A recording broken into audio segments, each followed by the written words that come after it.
How are you? I'm good. Asher, how are you? I'm good, Tamara. Did I say your name right? You did. You want to Okay. try the last name? No, I'm not going to attempt that one. Got you. Hey, that's fair. At least you don't butcher it like many people. But it's Yeah. just simple. It's a silent T. It's Chua. Shua. Okay. Yeah. Where's It's that from? it's Cameroonian, West Central Africa. Wow. Okay. So where do you live? I live in North Georgia, but I'm up in Michigan this week. Okay. I Okay. actually came up for the extreme execution training yesterday. That's right. I was supposed to be there, but oh, it Other long. plan. Gotcha. Yeah. I wanted to be there so bad, but I just couldn't. But I'll be at the next one. Yeah, it was good. The Wasn't. I definitely it's funny. I went into it kind of just like, oh yeah, I'm good. Like I've got this. Like no sweat, no Yeah. worries, no issues. And then I was like as soon as a question was posed, kind of like, what did you do since the last time you were here? And like, where do you need help? I was like, okay, I got to take some notes and like actually do this following up today. And part of the challenge for me is okay, I'm not attracting any clients and I haven't committed to charging. So it's like, okay, in order to get there, I need to um, start practicing with the coaches in the group and kind of get the reps up, build up the confidence, and start to master the assessment. And then Yeah. from there, like bring myself into the equation to where I can just be like a person like this talking to you and just Hmm. say, um, here's what this did for me. And if you have something similar, it can do that for you. Yeah. I get what you're saying though, Oh, right? Because you're your going. audio went out. Did it? It's still on my end. I can hear you. Yeah, but I can hear you. You can't hear I me. can't hear you for some reason. That's The so weird. Oh, hang on.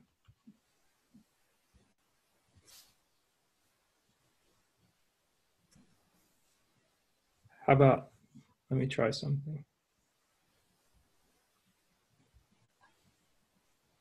It should be working. Try unplugging your headphones.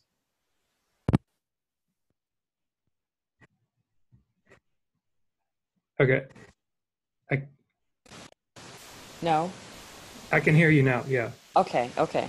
Yeah, I So, could hear you, but you couldn't hear me. right. Okay. What I was saying was, I know, right? Because, um, you know, I, I'm scared to come to one of these extreme branding meetings because I feel like they're going to be like, okay, what are you doing? And I'm doing stuff, but I think my Mhm. problem is it's execution. Like I have this grand plan, right? Yeah. And What's the grand plan? it's to for this year it's to help Mhm. 2,200 women get fit, but 2200, not 2,200, 200, 200. Hey, 200, 2200 is good too, but yeah, 200 is a good number. I broke that down, and Mhm. that's a lot weekly, and I still have other stuff going on, so yeah, no. Got you. um so my plan is to do 200 women, or help 200 women just Mhm. get fit, not only physically, but and a lot of people think that you have to it's getting fit is physically getting fit, and it's just bigger than that. It's way bigger than just physically getting fit. It is Right. getting fit in your mind, because that's Mhm. really where it all starts. And Right. so helping 200 women get fit mentally and understand why they do what they do Mhm. nutritionally, and how they parent, how they treat themselves, and all of Mhm. that, and so that they can stick with a routine, not just a physical routine, but just an overall life routine, and Got you. move forward, because that's where I was stuck at. And Mhm. it's like, okay, what do I need so that I can move that needle forward? And Mhm. what do I need? What tools do I need? And how is it going to help me? What Right. is the end result, and what do I want to have at that end? And then Mhm. from there, where do I want to be? Right. So I backtracked it, and I just started from there. And this year is helping 200 women, but I need to execute. I could talk all Yeah. day long. Right. But how did you, have you already been working with women? I have, without charging them. So I noticed Okay. that people will ask me questions. Well, what do you eat Hmm. in the morning? How do you get up at 4:30 in the morning? Yeah. How do you stick to that routine? And I find myself explaining to them without Hmm. saying, you know, I have a group starting, or, you know, it's a free group, or whatever I charge. I don't charge them for this advice. Hmm. I give it freely. And I'm like, you know what? I have all these people asking me these questions. I Yeah. need to actually get them in a group, Yeah. put a group together, get them in a group, and then eventually charge them, because Hmm. then they know that what I am offering is very valuable, and Hmm. like you can't match it to anything else. That's where I'm stuck at. It's like, Gotcha. how do I say that I'm better than the next? Okay. You know what I I mean, mean? What have you had anybody that you've given the advice to come back to you repeated times? Like they ask you, "Hey, what are you eating on this week?" And then it's like Yes, next week they're asking you again, and then next week yes, they're asking you again. yes, all the Gotcha. time. So Yeah. then, And it's just, I'm not getting them into a group. gotcha. And I mean, you're not turning them away when they're coming to you, are you? No, mm-mm, Gotcha. no, I'm Would just talking it? because I enjoy it. It's something that I Okay. love, and I Right. could talk Right. about it all day long.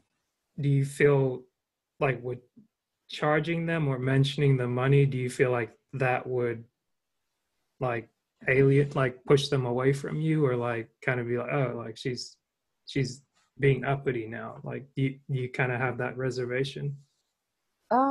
You know, that's a good question, because I think that is a good part of it. And that stems from uh, my upbringing, you know, Hmm. because I would say something to like my mom, Hmm. or my sisters, Yeah. and oh, you think you're better, and it's like Yeah. Yeah. that's not what I'm saying. That's not Right. what. And but I found out recently that that is their insecurity. You know what I mean? Mm. And so they'll Yeah. push their insecurities off on you and make you second guess what you're trying to do, and your intent is pure. It's coming from the heart.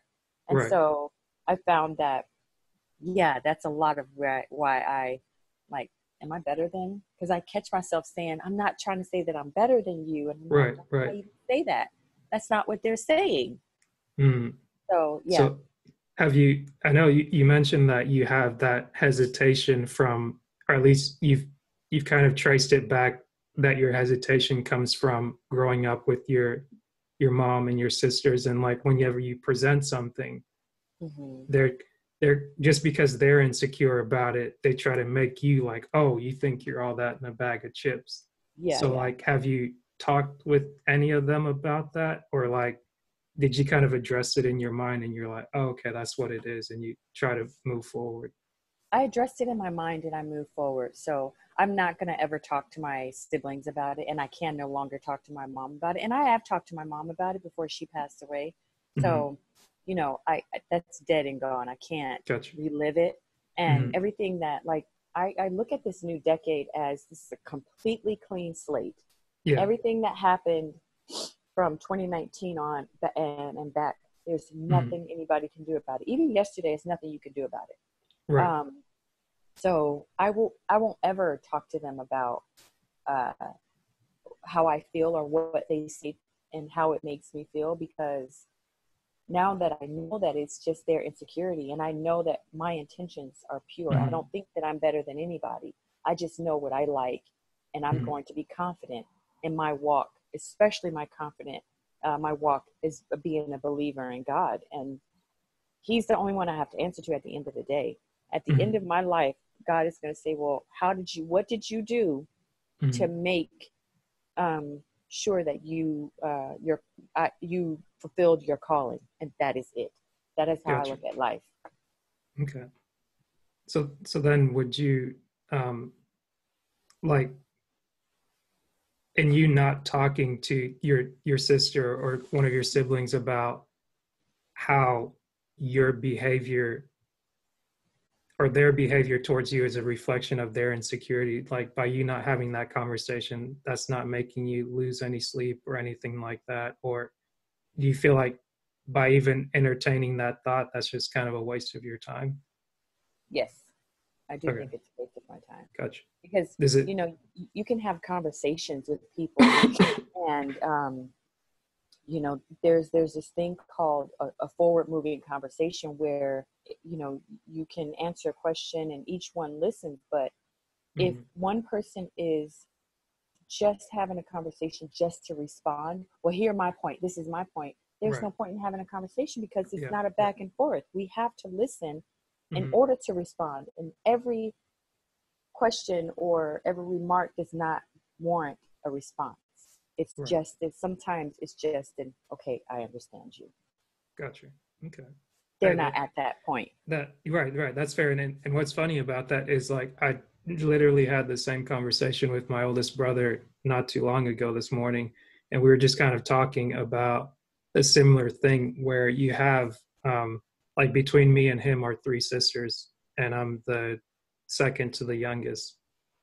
And you just see like this sense of maturity. Like some people have the maturity, like emotional intelligence, understanding like here's what I want for my life, and then what I do may affect this other person. Say if I want to go visit this person, or if I want to say, hey, like here's my idea and like you need to accept it right now. It's like the world doesn't work like that. Like Mm-hmm. maybe you take your family for granted thinking, oh, like we're just supposed to be family, it's all good. But then you wake up, for me at least, I'll be 30 this year, Mm-hmm. and it may be click, I don't know, maybe in college or after college, and it was just like I don't really know who my sisters are. Like I just have these three older siblings, they're like 5, 7, and 9 years older than me, but like I kind of remember growing up with them, Mm-hmm. but like they just kind of kept to themselves. And I'm like,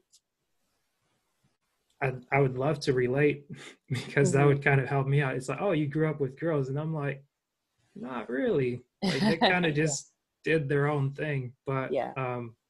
to go back to what you're saying about your clients. So, like, you want to reach 200 women this year. That's the goal.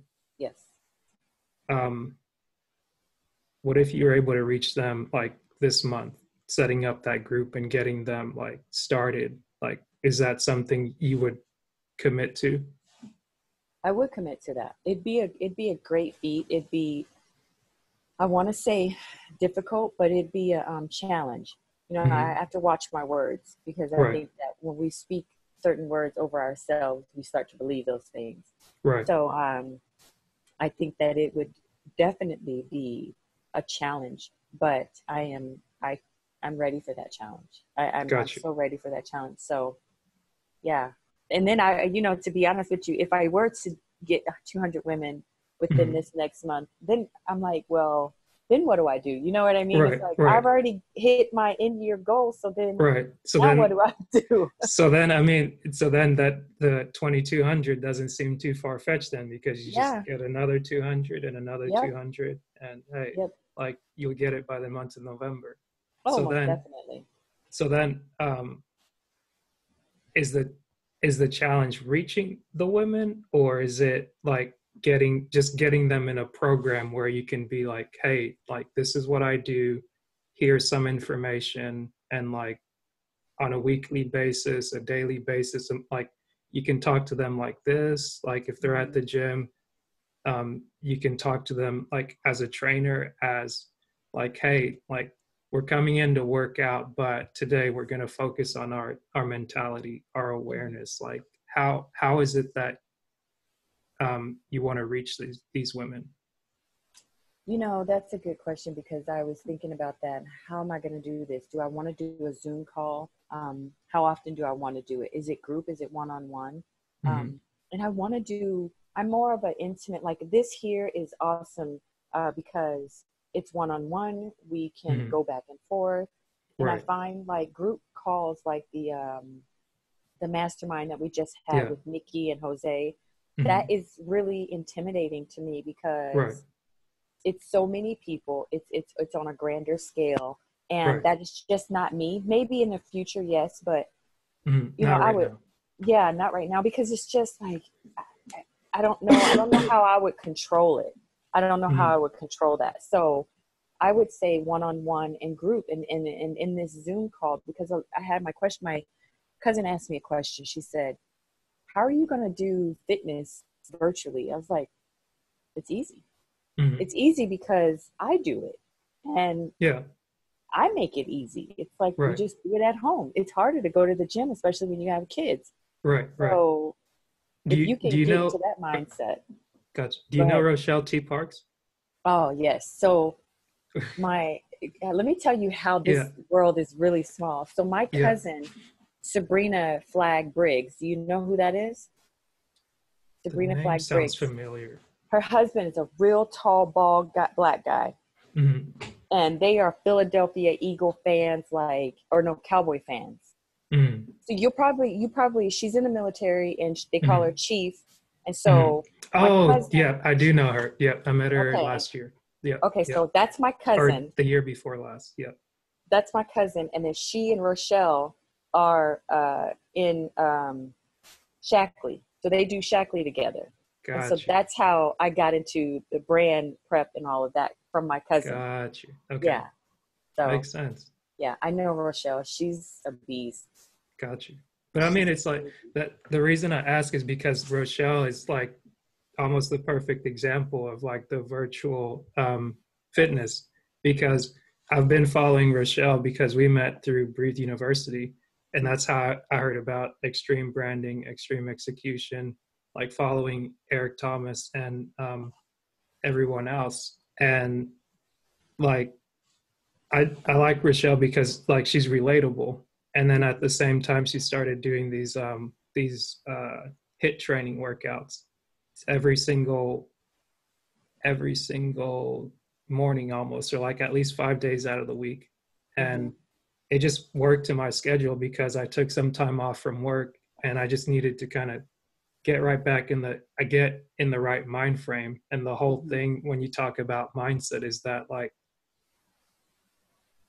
in order for you to change what's going on in your mind, you kind of have to get your body moving, and you have to like switch up the routine that's not working and do something that is working. And with her doing the lives on Facebook, it's like I can either do it that morning at 5 a.m. or rewatch it later in the day, but all because of just having that like that mindset. So it's like having her as a model, it seems like it would be ideal for you to almost mirror it in the same way. Like, Yes. but like to your style, because then it's like before you even create the group, you can already jump on there and do your thing. And the Mm-hmm. people that follow you just from like your Facebook friends, they're they're already there, right? Yes. So they'll be like, Yes. oh, what's Tamara up to today? She's working out. And even before you do it, you do an introduction, or you do a like you introduce yourself where you give them kind of a word that would be mindset related, which is similar to Oh what yeah.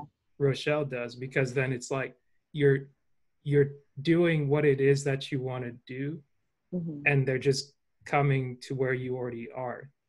So then like once they're there and you continue to do the repetitions every single day, like you're starting to reach the 200 women. Like you Mm-hmm. may have some other people that come there, but like your target audience starts to come there. And then from that, like you're, it be, I think it'll become more clear Yeah. I get if what you're that makes saying. sense. Yeah, because I was just, I have, listen, I have a planner for my planner. So I'm a, just, Right. I am, I'm crazy, but I love that about me because, um, it's who I am, you Right. know? And so, I was thinking about that, like, how do I do this? How do I framework this out so that it works for me? And I Mm-hmm. can start getting my stuff, like I post my videos online, but I Mm-hmm. need to, um, and I think Nikki and Jose says this, you need to find who you are. Right. And I do watch Rochelle, and I love Mm-hmm. her model and how she does stuff. And I'm like, that's what I want to do, but I want to do it in my own way. And so how Right. do I bring that to the screen? And so that's where I'm stuck at. That's So, exactly. I think you just answered your question. What are you already doing, and where are you doing it? Like when you're working out, where are you working out? Like, is it, you mean social media or? No, I mean like before even social media, like on a daily basis, like when Hmm. you do your workouts, when you do your devotional, like whatever it is that you do, like do you do it in the comfort of your home or at the gym? Like, Oh, okay. Okay. So yeah, it's at home. Um, okay, and here recently, it's going to always be at home because of my 13-year-old's health problems. okay, So yeah, it's at home, and that's the thing. It's us women, because I feel like we're stuck at home with the kids. mm-hmm. Nothing wrong with it. I'm not knocking it. Yeah, I've been home for 13, 14 years. got you. Um, but I think a lot of us women find that being a difficult thing. Oh, I can't do Mm, this because I'm stuck home with the kids. It's like, right, well, turn your home into that gym. And that's right. exactly what I did. I turned my home into a classroom and a gym. Mm, And that's what I operate as. This is, got you. you know, So I mean, just to your point there. So, like, what did you already do your workout for today? I haven't. I had other stuff Okay. that I procrastinated a little bit and just had other Uh, things going on this morning. So normally I'll have my workout done by 9, but yeah, not this morning. got Yeah, you. So, do you record your workouts? I do. Hmm. Okay. And Yep. do you put it on Facebook or do you try to live stream it or? So I do normally I just record, edit, and I post it because I have a YouTube channel, and my YouTube channel is focused solely on the core, Okay. and your back. And so I'm trying to get, I don't want to put too much on Facebook or in Hmm. Instagram, and it be What completely different than my what YouTube. what do you mean? Like you just your videos on YouTube, they're just core and back workouts? No, so they're just strengthening the core. And Okay. I think I had posted this in brand prep that I want to focus on the women that Mm, have had C-sections. mm, Those women that had multiple C-sections, because this is what I've had. I've had multiple C-sections, and it's hard getting that core and those muscles back together. right. So I'm narrowing down my niche to where Mm, this is what I want to focus on. Yes, I do HIIT workouts. Yes, I right. do all of that, but you can't really do all of that if your core is weak. So I want to really focus on the Mm, core and yeah. then branch out and say, now you can do your hits and all of that other stuff. Okay. So um so are you saying that is every workout that you do every day a core workout? Yeah. Okay. Yeah. But I And mean it, it oh, go go ahead. ahead. Sorry. I was gonna say, so if you record it, cut it, edit it, and paste it on YouTube every single day, Mm-hmm. I I don't think that'd be too much information, would it? Because it's the same, it's targeting the same thing. But like if you need help with the structure of it, like Mm-hmm. I can help you with that because I'm the structured person. Like that's Mm-hmm. all I do. Like you say planners on planners, like I was Yeah. doing that before. So like for instance, I have this thing that a friend introduced to me a few years back called the Panda Planner. Okay. And it works out well for me because it's like I can organize like my month, like, well, this is what my day looks like, where Mm-hmm. you practice gratitude, things you're excited about, priorities, like hourly schedule, task. You can kind of check it off. But the thing that got my attention about it was that the person who developed it had Lyme's disease. And he Mm-hmm. essentially had short term memory loss. He couldn't remember what he did day to day, hour by hour, week by week, month by month. So it's literally here's what you're doing every day, here's what you're doing every week, and here's what you're doing every month. And you just stepping back and stepping forward. So it's like, okay, Mm-hmm. that's simple. And then if I wanted to write more stuff, I wrote it here. But Okay. for me personally, being like a high um, C personality, a high S personality, as a high S, or are you familiar with the assessment? Yeah. Okay, just making sure. I don't want to just throw out No. random letters out there. And sometimes when I hear it, I'm like, if I'm recording for the podcast, or we might put this on the podcast if you want. Like um, whenever I do it or I'm having conversations with somebody that were familiar with it, I was just telling my buddy Theo the other day that, like, hey, let's try to use another word aside from just like SC, because somebody's sitting here like, okay, they're singing the alphabet or they're just talking about this is Yeah. a new set of alphabet people. But but one thing that a mastermind group specifically for S-type personalities, one thing that we talked about was that we have this tendency of information constipation, where you Mm-hmm. just get all this information, but then you don't do anything with it. And then that makes you feel uncomfortable or like literally constipated. Mm-hmm. But it's like once you start writing something and then you take the action to it, like saying, okay, like for you, if you're bound at the house and like, okay, I can't be out. Like one thing that I did for myself was set a timer every 2 hours, just Mm-hmm. as like a mental reminder to say, like, change your task, like change what you're doing now. Like if I'm going to do one of three things, like if I haven't made any progress on that one thing, it's better Mm-hmm. for me to just, the alarm goes off, I drop it, and I just go take a walk.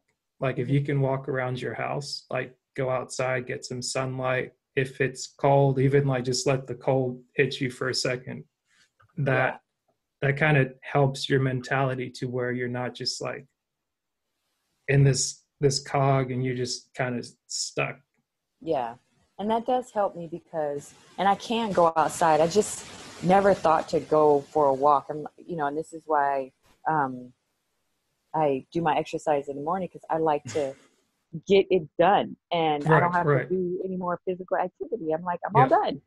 That's why So, I love Rochelle's workout. It's funny, like she's gonna I recorded with her earlier last year and I'm putting it out on the podcast for tomorrow. And like every single day I just get up and I was like, oh, it's part of my routine. I can be up at like, if I'm up at 3 in the morning, by the time she jumps on at 6 or 5, if like she hasn't jumped on or something, like during the holidays, it's like, okay, everybody's with their family. And it's like, I I'm with my family, but like I don't have kids of mhm, a responsibility like that yet. So I'm like, okay, like people are sleeping, so I'm just gonna do my workout, record something here and do that. mhm, But then it's like, okay, well, I can go back and watch an old video, do that mhm, workout, or just go walk to the park. I put on like a safety vest to where like if I'm walking, somebody doesn't just like creep up on me with their car or whatnot. But it I don't know how it clicked, but at some point that just I remember that working.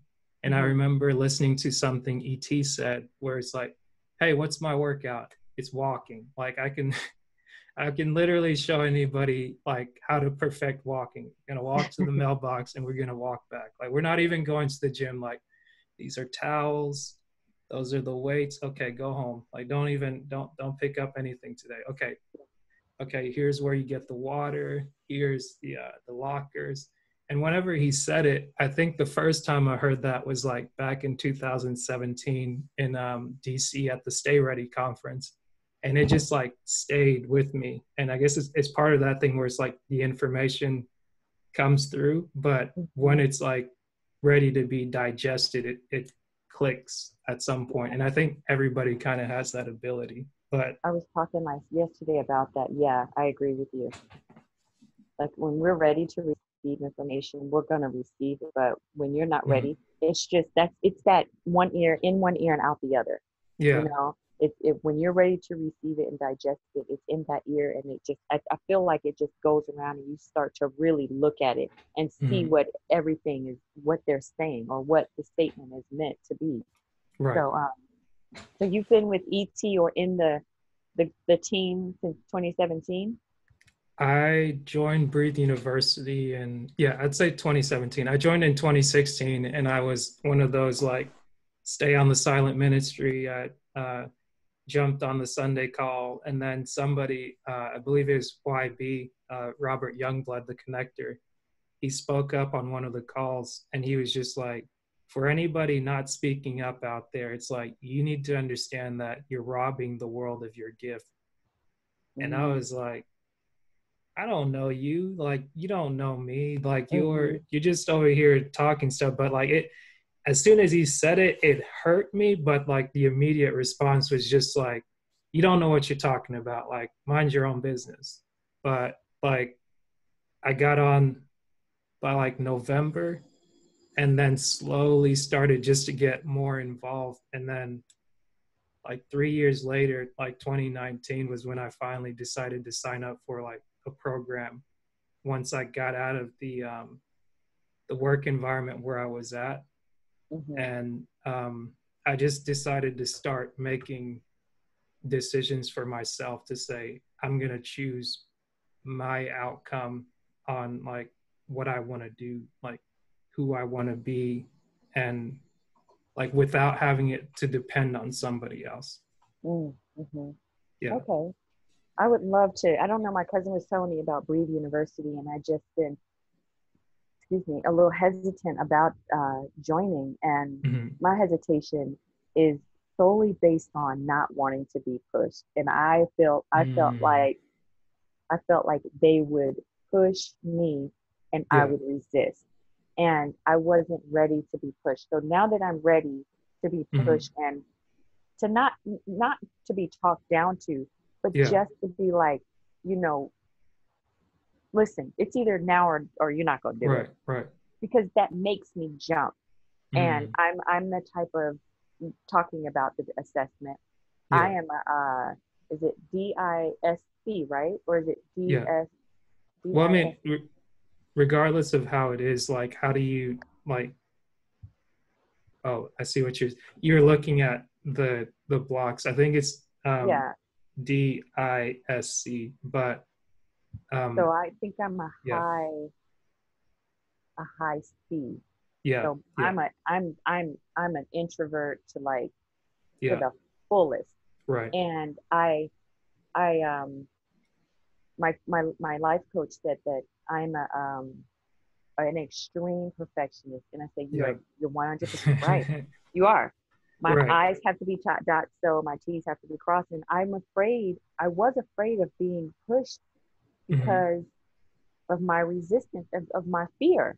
yeah, And so now that I'm like, there's nothing to be fearful of. Like hmm, I'm ready to be pushed. So now right, I'm ready to be in that Breathe University. I'm ready to stand up and say and like really have my voice got you, because I too heard somebody say, you know, you're robbing the world of your gift. yeah, And I'm like, I had to think like, what gift do I have though? mm, What do I have to offer? And somebody said, you're this naturalist. You're like, you're a what is that? What did they call that? A Susie homemaker. So I used to get offended when people would say that to me. Like, wait, what so you, that again, a Susie homemaker, like Susie a person. homemaker. Yeah. So I love Okay, yeah, to, yeah, sew and craft and cook, and I love to make meals. I don't like going out to eat every now and again. Yeah. But I love the whole aspect of family and just making a meal for your family. I love that. I love mm, just that. right, Um, so somebody say, you're a Susie homemaker. That's the gift that you have. And I almost mm, took offense to that at first because that was something that I was made fun of before. mm, Remember that I told you that my mom said that, oh, you think you're better. And yeah, so when somebody else says it to me that does not know that my mom used to make right, for it, says it to me, and I'm like, well, what you mean? right, So right, that is my gift. And so now I'm ready to say, yeah, I'm good at that. Yeah, I think I could teach somebody how to be organized, how to be a balance if there is a word, if there is mm. such a life balance, life being a stay-at-home mom and really going back to school because I did it all. I got my graduate degree as I'm going, being a stay-at-home mom. I Mm, exercise. My yeah, son is autistic, and I'm teaching him, and I homeschool, and so I yeah, do it all, and I right, love it. I drop balls, but I love yeah. it. So that's my gift, and now I'm ready to be pushed. Gotcha. How and when did you decide to accept that um, that's your gift and that's like where you wanted to focus and kind of going back to reaching 200 moms? This was recently. This was when I say recently, like the end of last year is when in December is when I said, what gifts do I have? What do I Mm. have to offer? Because, Yeah. and Nikki said, you have to dig deep down. Right. And she said, what is your niche? Mm. Who is your target audience? Right. And, so I had to think about that Mm. and ask, really pray and ask God, what gifts do I have, God? Because I don't know. I don't know who I am Mm. and what I want. And do I want somebody else's gift? And how do I say no? Because Mm. I was a yes person. Yeah. Now I'm no. I'm not doing it. Complete sentence, huh? Um, Just yes, nope. nope. Why? It's like, So don't worry about it. Nope. yep, it's just a no. Don't You ain't got to worry about it. And I tell my kids that. They say, but why, mom? And I say, listen, you asked me a question. I gave you Yeah. an answer. That is it. You have to accept that. And Yeah. so, yeah, it was just recently that I was like, that's And it. that's another thing you just said right there. Like, is that something like being able to tell your kids no without explaining to them Hmm. why? Like, is that something you could show another mom, like as Oh, yeah. she's recovering from the C-section, having the kid for like 2, 3 years, like they're, Hmm. I don't know, is it 1 year old, 2 year old, 3 year olds? They're learning to talk, and as soon as they're talking, they're asking you all the questions like, Yeah, why, when why, they really why? start making sense is when they're like 1, 2 years old. But I Mm, say that babies have language from the time they come out the womb. You just have to know how to talk. And right. so I'm that mom that never baby talks. Yeah. I don't care. I talk normal to my kids and Mm, um so that they learn language. I think it's right. important that kids learn how to talk. And so like I was telling you with my son that's autistic, he didn't talk until he was 4. So I taught Mm, myself sign language so that I could talk to him. So I think I okay. love to communicate. And that's Nice. another thing. I was like, God, I I'm a communicator. I love it. I Right. love to have conversations. Right. Um, I love getting to know people. It's just like it just feeds my soul. It's like, what is it about you? What do you Mm, like? What do you And so yeah, I can teach moms how to do that because a lot of us moms get frustrated.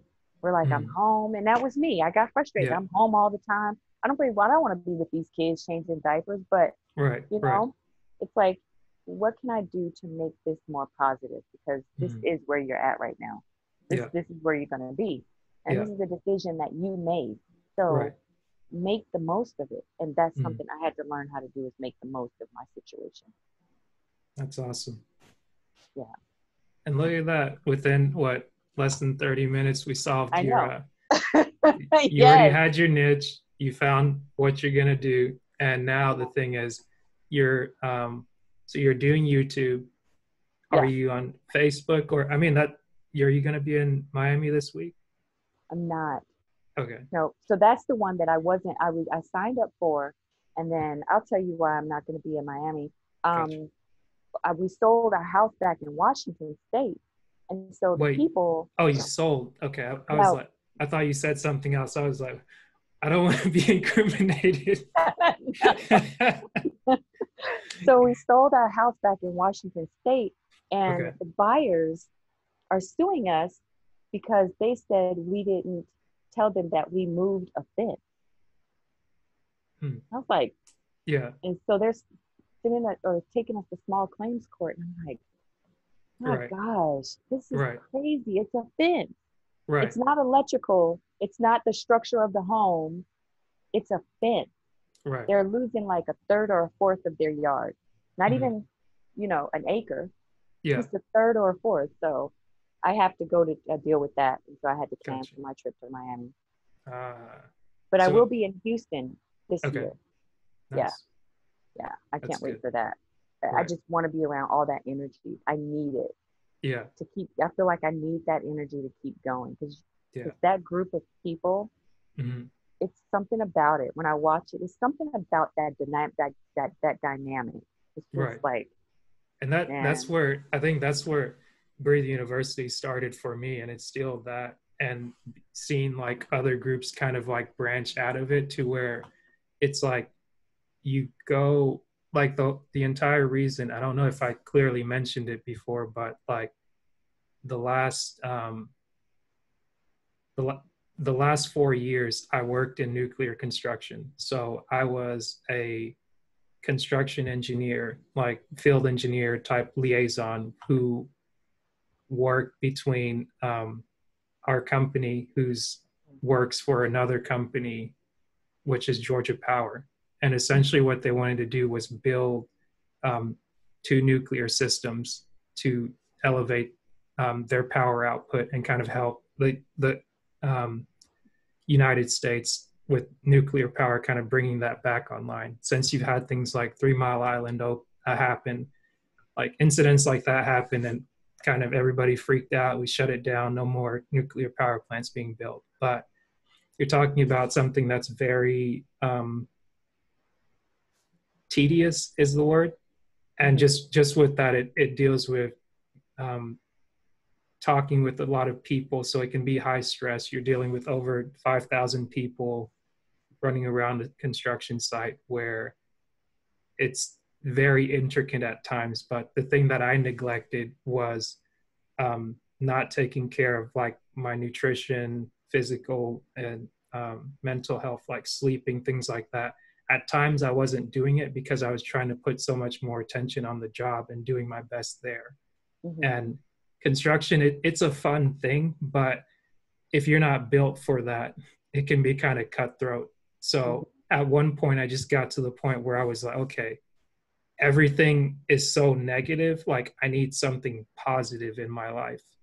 And Breathing University was that thing for me, where I went to one conference for the first time in 2016 in Atlanta, because it's like, as Augusta, Georgia to Atlanta, it's like 2.5 hours.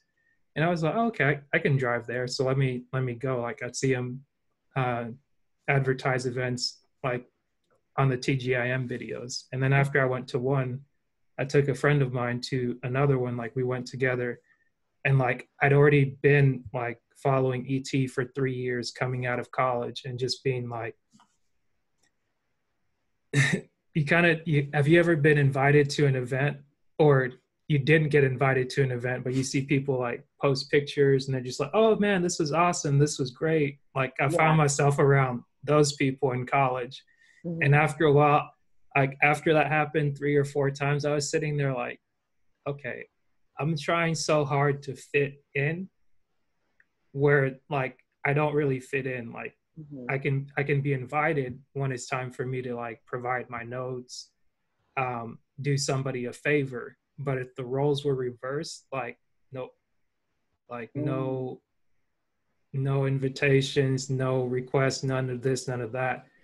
And then I had to look at it objectively, to where I was like, okay, I can blame them, but I can't force them to invite me, to where sometimes I don't even want to go there. Like, if people are partying, like, I grew up as a square, some people may say.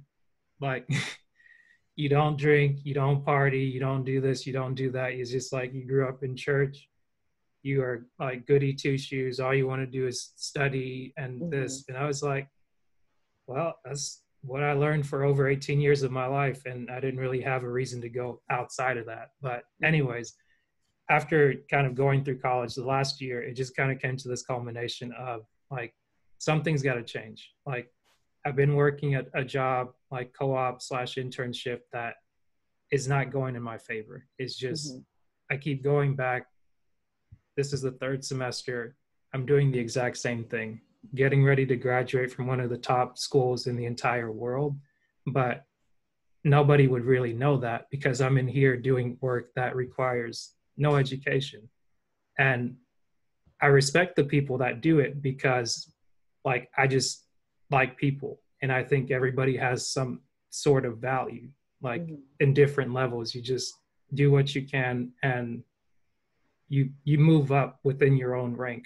But I was like, to do all of this, like putting in all this work for the last 5 years, it makes no sense if I come right back here and do the exact same thing for the next 5 to 10 years and don't get any kind of return on it, or if it's just going to be this is where you're going to work for the rest of your life. And people had told me this again and again. But so coming out of that, I took a lot of steps to kind of search for a new job, go about searching for the job in a different way, like asking somebody that was actually successful at getting a different job every single summer that they wanted it, and they got exactly the job that they wanted. So I talked to that person and they gave me the exact blueprint. So I was like, oh, that's perfect.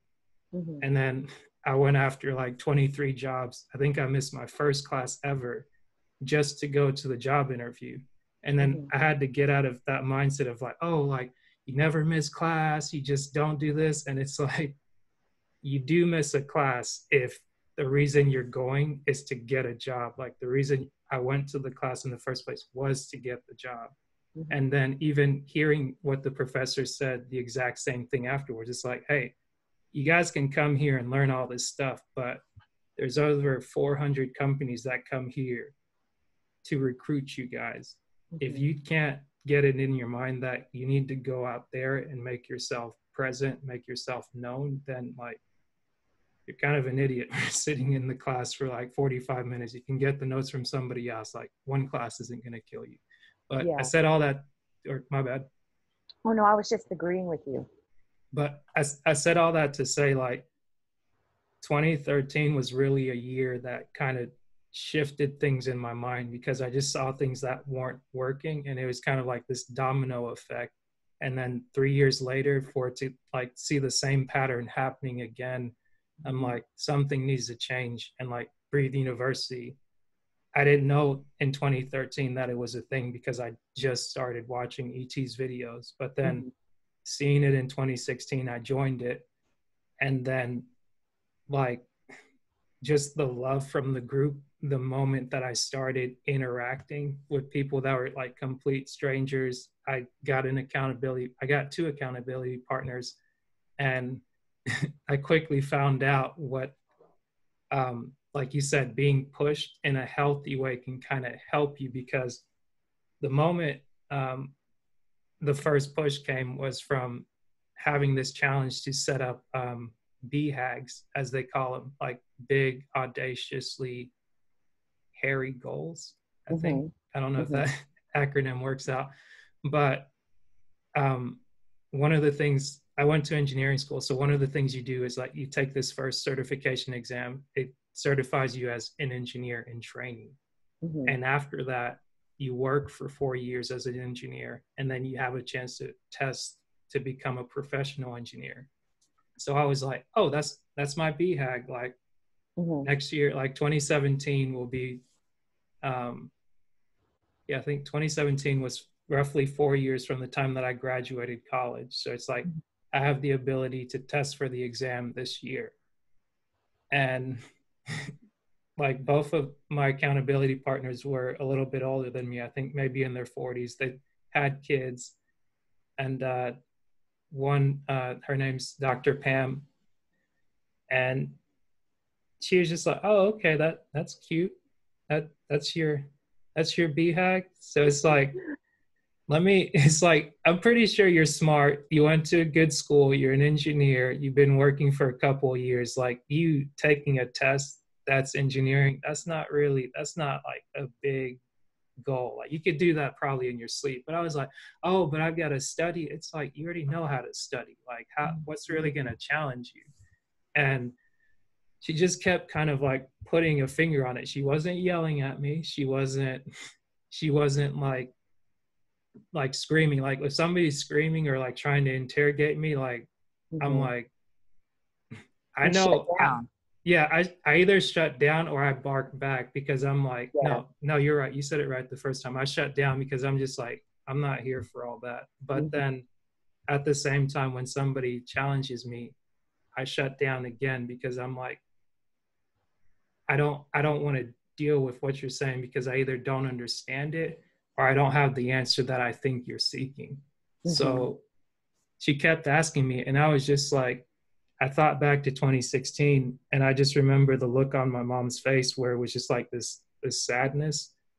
And I was like, I just want to be able to communicate with my family. Like, like I just want to be able to sit down during like a Thanksgiving meal or a Christmas meal and just have a conversation at the table. It's like you can be from a family that's like all degrees, all of this, all of that. Like you got all the accolades in the world, but if you can't talk to your sibling, if you can't talk to your parent, like if you can't be around your mom and she's happy just because we're not struggling, like to come from a third world country 22 years ago and then not have anything to show for it 20 years later, but like a degree that's not really doing much. It's like that's I think that's the scary thing and that's the sad thing. So that kind of became my lofty goal in my head. And Yeah. long story short, it didn't go the way I thought it was going to go because I was like, I'm going to do this. Mm-hmm. And I got humbled very quickly that like, no, like things would work themselves out how they're supposed to work themselves out. But the one thing that setting that goal did for me is that it taught me how to become the right person to communicate with. Mm-hmm. Because in some sense, back to what you were saying, is that everybody kind of has their insecurities.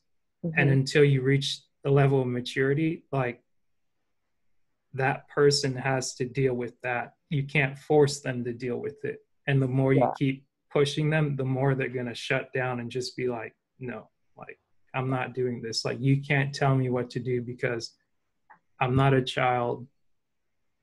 I'm not this. Even if I don't know something, like, Mm-hmm. I need to maintain my sense of dignity to where you can't just come in here and just be like, oh, I went around the world and figured this out. It's like, what makes you so special that you got to go and figure this out? Or you got to like just say, oh, I don't feel like showing up to a family function, or I'm just going to check out because I'm depressed, guys. It's like, what the hell is depression? Yeah. But yeah. I get what you're saying though too, and my family, it's funny that you talk about family because my big audacious goal or whatever it's called is I want to be the first millionaire in my family. Like nobody in my family is Mm-hmm. um even close to being that. Yeah. I have alcoholism, I have depression, bipolar, schizophrenic in my family, and it's like Yeah. don't want to be that person. I don't Right. want to like shy away from mental health, and this is why I went into this whole fitness thing and really focusing on mental health because that is where it all starts. Yeah. And I saw this what is it on my timeline. So I on my timeline I make sure that I have things that when I'm reading or if I'm on social media, I want Mm-hmm. positive things that I'm reading because that is what it's all about. I don't Yeah. need this fake injection. No, No. you don't need the um, ratchetness. yes, I cannot stand a ratchet black woman. Like it gets under my skin that oh, I can go on a rant about that. So I'm just Yeah. gonna We'll stop leave it. it alone. So yes. Next time Uh, I'll let you just get on here and we just rant. Um, so, it's the whole mental thing. And I say, I'm going to be that one that changes my family, the dynamics of my family. I am going to Mm-hmm. be that. I love those boulders. I want that weight on my shoulders because it's a Yeah. challenge that I believe that um, I can defeat. And it's Mm-hmm. all about getting that in your mind that I'm going to do something. Yeah. So, this one meme on my timeline said, "You will be the first millionaire in your family." And I see it now. I see it all the time. I'm like, that is it. I'm going to be the first millionaire in my family. This one Yeah. eye has been giving me so many problems. I think I have like a piece of hair stuck in my eye. Gotcha. Did you Um, ever try so the trick where you do the opposite eye? no. Oh, I was just rubbing this eye because I felt like something was in this eye. No, So I'm saying like try to rub your left eye and this see if that eye, like so this eye can tricks the stop. other one. But yeah, so I see this meme on my timeline and I'm Mm-hmm. like, you know what? Yeah, that is it. I'm gonna be the first millionaire. Even if um I don't get all of it, Yeah. If I get half of it, the next generation is going to get the rest of it, and my Yeah. kids are going to get it, and their kids are going to get it, and it starts and stops with me. Mm. So yeah, I love that big audacious goal is I'm going to be Yeah. a millionaire, the first millionaire in my family. Yeah. That's And it. I think that's amazing, because the other thing with that is like, um, regardless of how people set goals, I like what you said, because I know that money isn't necessarily the reason, because it's like Mm-hmm. it's something, but you talk about like the mental health and the Mm-hmm. physicality of where you want to reach women, which is back to the reflection of yourself. It's like, so long as you keep that and you understand that and you keep those boundaries, and you need to get, I'm sitting here looking at it, you need to get this book if you haven't already got it. Where You is probably, my you have it. I Have you done, yes. That's have you funny done the that you workbook? know. So I have You the need, book. you I need have the it. workbook. I This is where have the it. met, okay. Well, I Yeah. just restarted it because I got it the year before last, but I started actually going through week by week. And like, I want to say it was last week or the week before. It may have been before the new year. And what the workbook has done for me is just make back again to the routine of where I told myself, okay, I'm going to wake up, and once I wake up, I do my devotional, Mm-hmm. make my bed, um, do a little read for the podcast, which was, I started reading Dennis Kimbrough's book, A Black Choice for Daily Motivations for African American Success. Mm-hmm. And I heard about the book, I bought the book, and it just kind of sat there.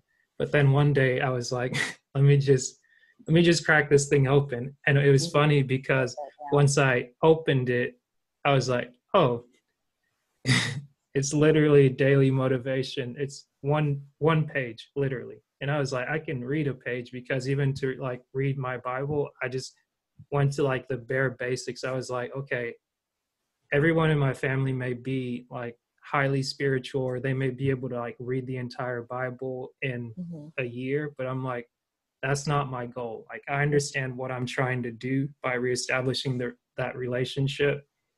And it's like, if I read one verse, or even Yeah. if I read one word in the verse, like, and ask for it to make sense, like that Yeah. kind of worked for me. So by doing that, I went through the workbook, and the thing that it helped me do, forget why I committed, but once I commit to something, I'm with it. But Where as is I my kind of book? stepped through it, it helped me kind of deal with things in the past, especially when it deals with family. And it had a thing in here talking about examples of boundaries.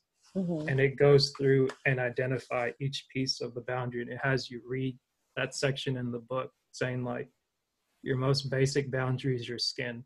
Like, no one should violate your skin. Like, Mm-hmm. they can get all up in your face, but it's like, and even with that, it's like you got like a certain boundary. It's like, you don't, it may have been like a SpongeBob skit or something. It's like, you don't break a certain plane. Like, once you do Yeah. that, you're asking for trouble. But it's like, skin is a type of boundary. Words, especially the word no. Mm-hmm. Mm-hmm. And then you have truth is a boundary. Geographical distance, time, emotional distance, other people, and consequences. Mm-hmm. And just from doing that, I was like, okay, like, I'm doing something. I'm moving forward. But now I'm remembered like, hey, I just got a little bit into it. So I got to continue to do that and step through it. So if you want accountability, we can walk I through need it. it. Yeah, here's the thing. That's so funny. The universe, when you put something out, the universe really, really brings it forward, especially because now I'm doing this 40-day consecration. And, Mm, a goal of mine this year is to go through the Bible, but only because I want an intimate relationship with Christ. I mm, really want to, because I want to live my life according to his will. I don't want to, mm. I've already done it for 40 something years. I've gotten nowhere, Yeah. so why Let me not, try right? something Like, different. let me try Yeah. something new. And so, I said, God, I need an accountability partner that's going to press. It's going to press and be like, Yeah. Tamara, Yeah. where's this at? You said you were going to do this. Yeah. Because then I'm like, okay, I don't want somebody coming to me telling me my job. I Yeah. know how to Right. do my job. Like, you wouldn't want nobody coming to saying like, this is how an engineer is supposed to do, because you already know. So why Right. do you have somebody coming to you? So I was like, I need that, so that it's a reminder, like, you know what you have to do. You don't want that person coming to you telling you what you already know you need to do. Yeah. Yeah. So one of the things that I'm going through, say Hey. hi. So one of the things that this quarter, so I broke my year down by quarters, and so this Nice. first quarter I'm testing to get my CAPM. So What's my that? degree, it's a certified associate project manager. So Oh, nice. it's the first gateway into becoming a Oh, project manager. I got you. Yeah. Because Yeah. project It just, management is, there's so many acronyms that I've seen over the last years. I always have to ask, like, what is it? Just so that, like, I hear it, but sometimes I just have to have clarity. yeah. And so I was gonna say you should know, because Yeah. It's the engineering is thing part before of, the PMP. yeah. And so Gotcha. I don't know if I want to be. I don't think I want to be a certified project manager. But what I do want You're is doing exactly what I did. what? You just did that because it's kind of in the realm of what you're already doing. Yeah, yeah. And so, and the reason I wanted to get my certification is because, no, it's not. It's only 10 o'clock. So that I can get a stay-at-home Oh job. snap! It's almost 11. It is almost, yeah. Do you have to go? Because this No, no, conversation is done. I just realized. No, it's that's right, because we started at 10, and it's okay.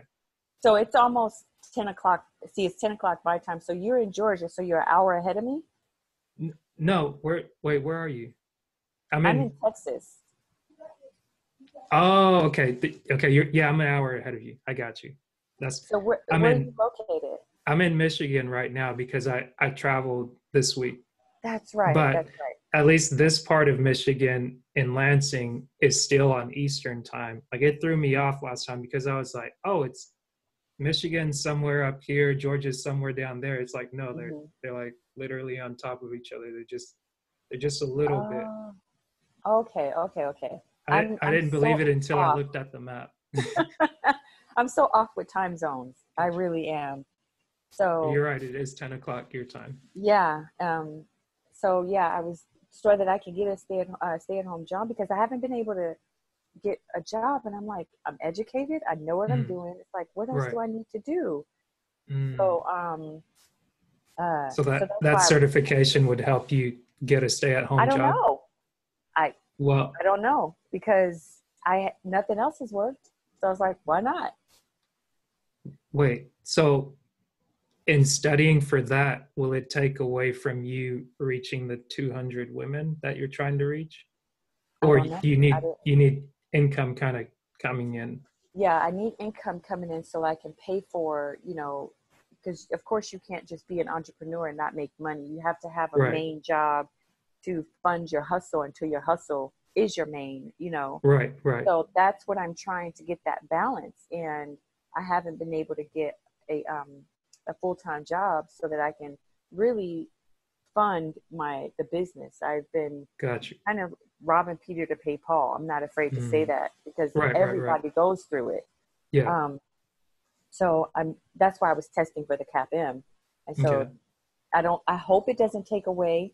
And this is where the planners come in. So, and my Yeah. schedule and the systems, so that I can stick to my systems.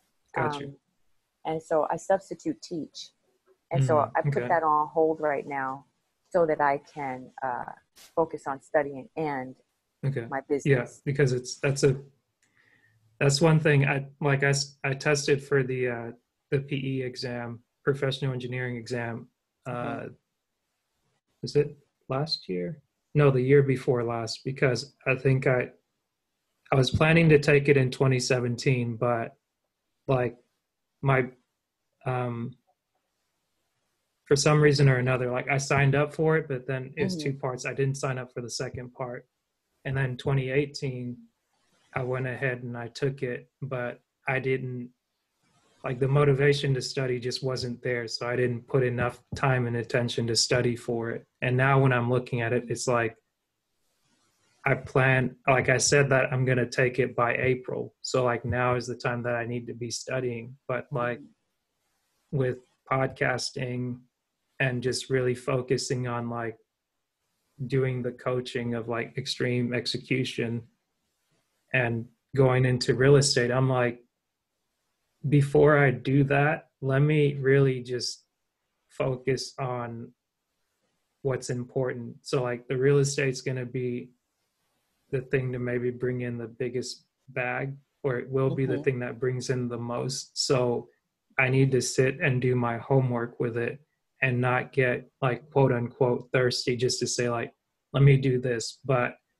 like if I take a trip or something, like I've driven Uber a few times just to like one, practice my speaking like this and just socialize with people, because I understand I need to be around people even though I'm introverted. Like if I'm not isolating in a healthy way, it Mm-hmm. becomes very destructive. And that's where it's like complete shutdown, Yeah. complete like, oh, like woe's me, terrible, everything. Like I could make up like an entire like the whole world just like just went on fire and everything just stopped. And like a minute hasn't even gone by. So Yeah. I've, in order to avoid that, that's why it's like I've got to get around people. Like doing this is helping me do that, even if I at first didn't want to be on camera, didn't want to talk, like didn't Mm-hmm. want to hear my voice. It's like having those prods from the group is really what's making the difference for me, and saying like I'm not going to neglect that. So Mm-hmm. as you're going to like have, if you're already starting this process for the testing, I'd say like definitely for today, do your workout. If you got to do it with your son, do it. Yeah. Edit it, put it on YouTube, and just set a specific time that you're gonna do it. And that's Mm-hmm. something that's gonna happen when it's gonna happen. But stay consistent there, and Yeah. then whatever, like your reasoning for taking this test, you really have to make it matter, because if it doesn't matter, like all the energy that you're putting there, it may Mm-hmm. or may not work out. But you may have already paid for it to take the exam, like you may Mm-hmm. have paid for the study material and all that stuff. But if you're not at that phase yet, I would say like really decide what it is that you want. And if you don't know yet, just do one of the things that's been working. Mm-hmm. And like you're already a planner person, so like write down what you already had planned to do for this week and Yeah. just do the first one today. Like forget all of the other ones. Like obviously you're not going to let your son starve, or Right. you're not going to do like that, but it's like write down the things that you thought were important Mm-hmm. and just do the first one. If you And that's get that one exactly done, what I'm doing. yeah. If you can just see my desk, I mean, I'm organized, but I just have stuff to my right. It's just You organized so know that where I everything's at. know. Yeah. Yeah. So, you know, it does. I don't want to say it has to work out for me, but it has to work out for me Yeah. because um, that is what I'm good at. I'm good at project management. I'm good at Yeah. organization. I'm good at being an executive administration or the executive administrator. I'm good at that. And I Yeah. know that I can make a living at it until I start making a really good living at life coaching, Mm. um, and so forth. Until I start getting income from like my YouTube channel. Right. You know what I mean? So Yeah. I And don't that, want and to I try was just, something new and yeah. then, it's like when I could have just did what I'm educated in. You know what I Right. mean? It's like, Yeah. what is the purpose? And so Right. if somebody said, go to school to be a teacher, I'm So like, your education wasn't, it was to become a project manager. yeah. So my graduate degree is in the science of project management. So, Mm. and so I don't, and that's what I'm baffled at. Why can't I get a job? I don't understand because all of my previous jobs have been office Yeah. manager, executive assistant, all of the things, and it's like, that is what I'm good at. That is what I do. So Right. why I'm just stuck Sorry. on Okay. why I can't get a job. It's like, I don't know. Well, what's funny is because um, I, I, I want to put you in contact with somebody. You may know her. You know Regina Waller? Mm-mm. So she's like in the DMV area with Rochelle and a few other people. And like I met her just last year through Breve University. And because like Mhm. I went in the group and I just posted a question like I was gonna do the resume thing by myself, and I was like, let me just ask, like, let me put my pride away and just be like, hey, like, I know how to do the resume, I can do this, but let me just take a sum of money that I feel like it's gonna hurt, and let me pay somebody to do it because like they're able to do it much quicker and they know like what the standards are for now. So she helped me not only with that, but she's really one of the last people. Like a lot of people helped me to the point when I was going through it from like January to June Mhm. and July. Like I really didn't get out of my funk until like after August, September. And it was just like a constant work in progress. But I asked her for help with my resume and she was willing to help me, but more importantly she was willing to like deal with the internal issue and just be like, hey, we need to correct like what's going on with you mentally. Like Mhm. you don't sound good, like Mhm. you're wanting to go to work but like you're not there. And you obviously don't have that problem, but I think you connecting with her, she may be able to help you kind of see the gap as to like what you're putting out and like why you're not getting the results. I And think a part of that too, sorry, um, is I was, because I've been home for 13 years and I volunteered as a project manager, as a project coordinator for mm, PTA nonprofit organizations. And so mm, what I was doing was putting my old stuff in with my new stuff. And something that came across again, my timeline said, yeah, you have to do away with the old if you want the right, new. right. And so I just completely deleted all of my LinkedIn information. And so I'm just starting uh over because I was like, I can't go into this with my old experience. I have to only account for what I've done while I've been home. And right, that's but what I've been doing. got you. But I guess I don't want to speak too much to this because this isn't my area of expertise, but from you Hmm. just saying that, I could see why someone may not be wanting to follow up because if you're saying you've been home for like if you're not 13 putting, years.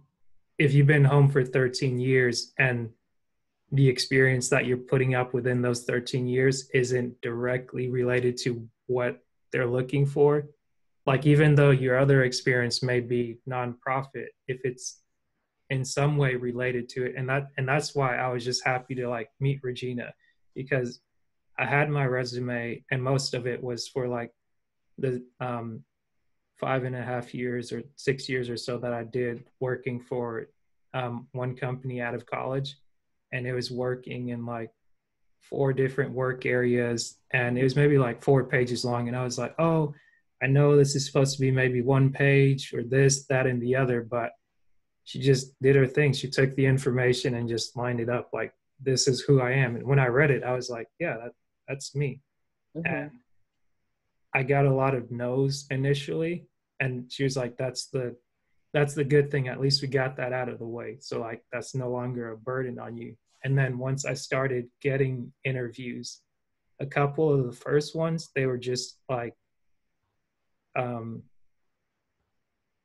they were they were like, I in my mind I was like, I can go do that because I have the skills to do it. But in my heart I was like, no. Like Hmm. there was a situation that happened where I was rejected by a job and then they asked me to come back. The recruiter is telling me one thing, but then the employer, they have kind of another approach. They're kind of nonchalant about it. And literally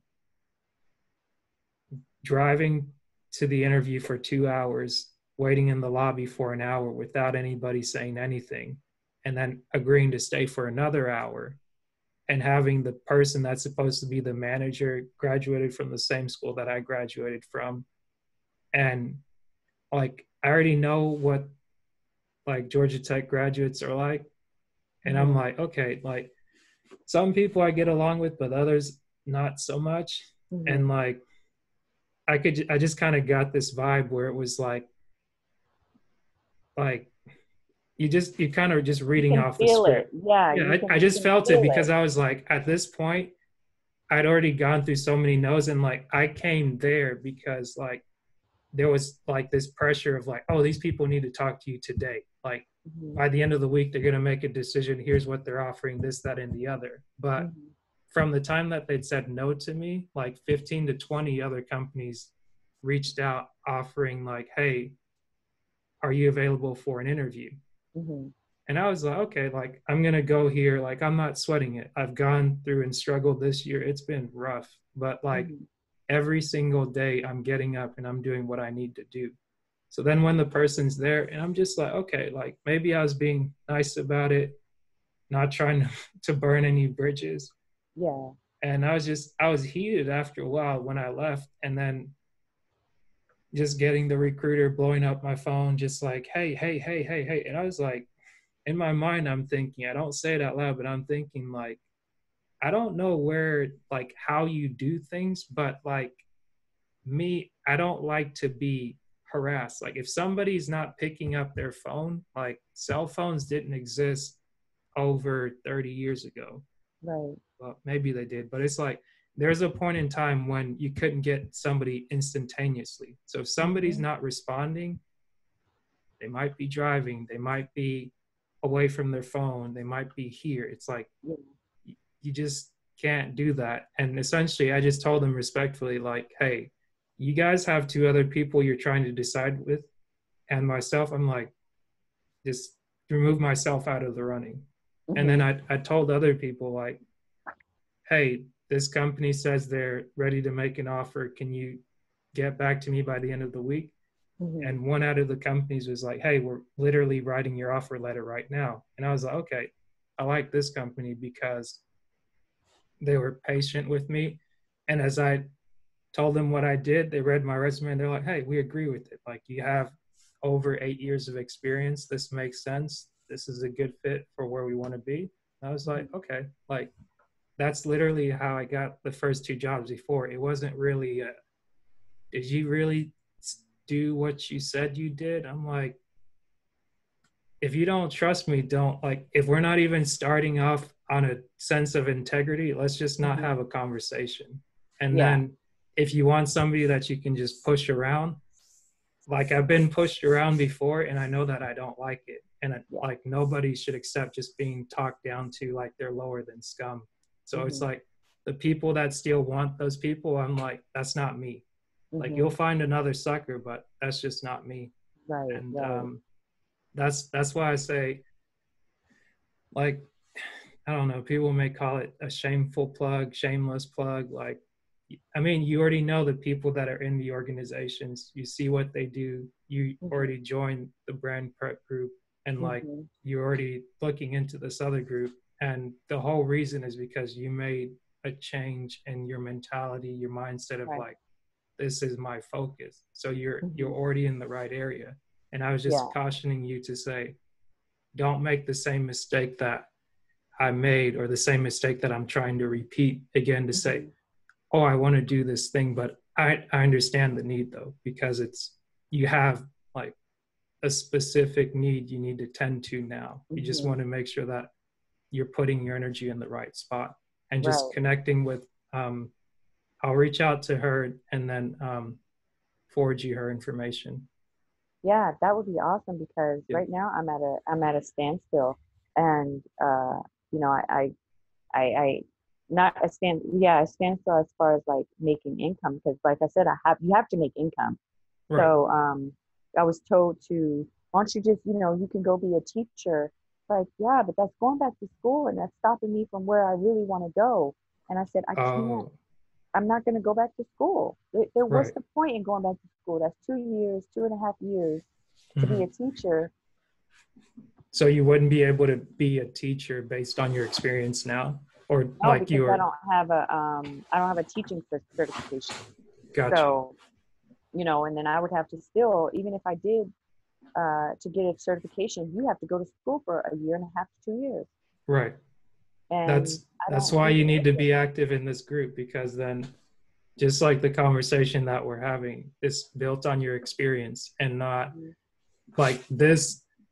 And I don't know how, like they say perception is reality, and I don't like that, for instance, but there's a reason why it's said a certain way. But um like for somebody to have results, I feel like at times where you may be trying to fit into somewhere that you're not meant to fit. Like if you keep trying to fit in, like it's not meant for you to fit in.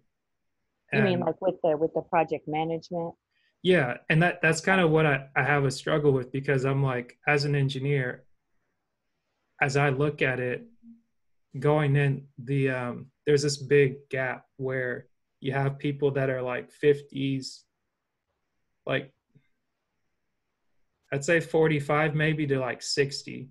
And then the Mm-hmm. next gap is like 30. Like the 35 to 45-year-olds, they didn't seem Mm-hmm. to really make it in like the engineering, or they didn't make that decision. I don't know if a lot of them became entrepreneurs or they just Mm-hmm. were more artistic like, but like the way the structure is set up when it's engineering or project management, it's just locked into like this mentality.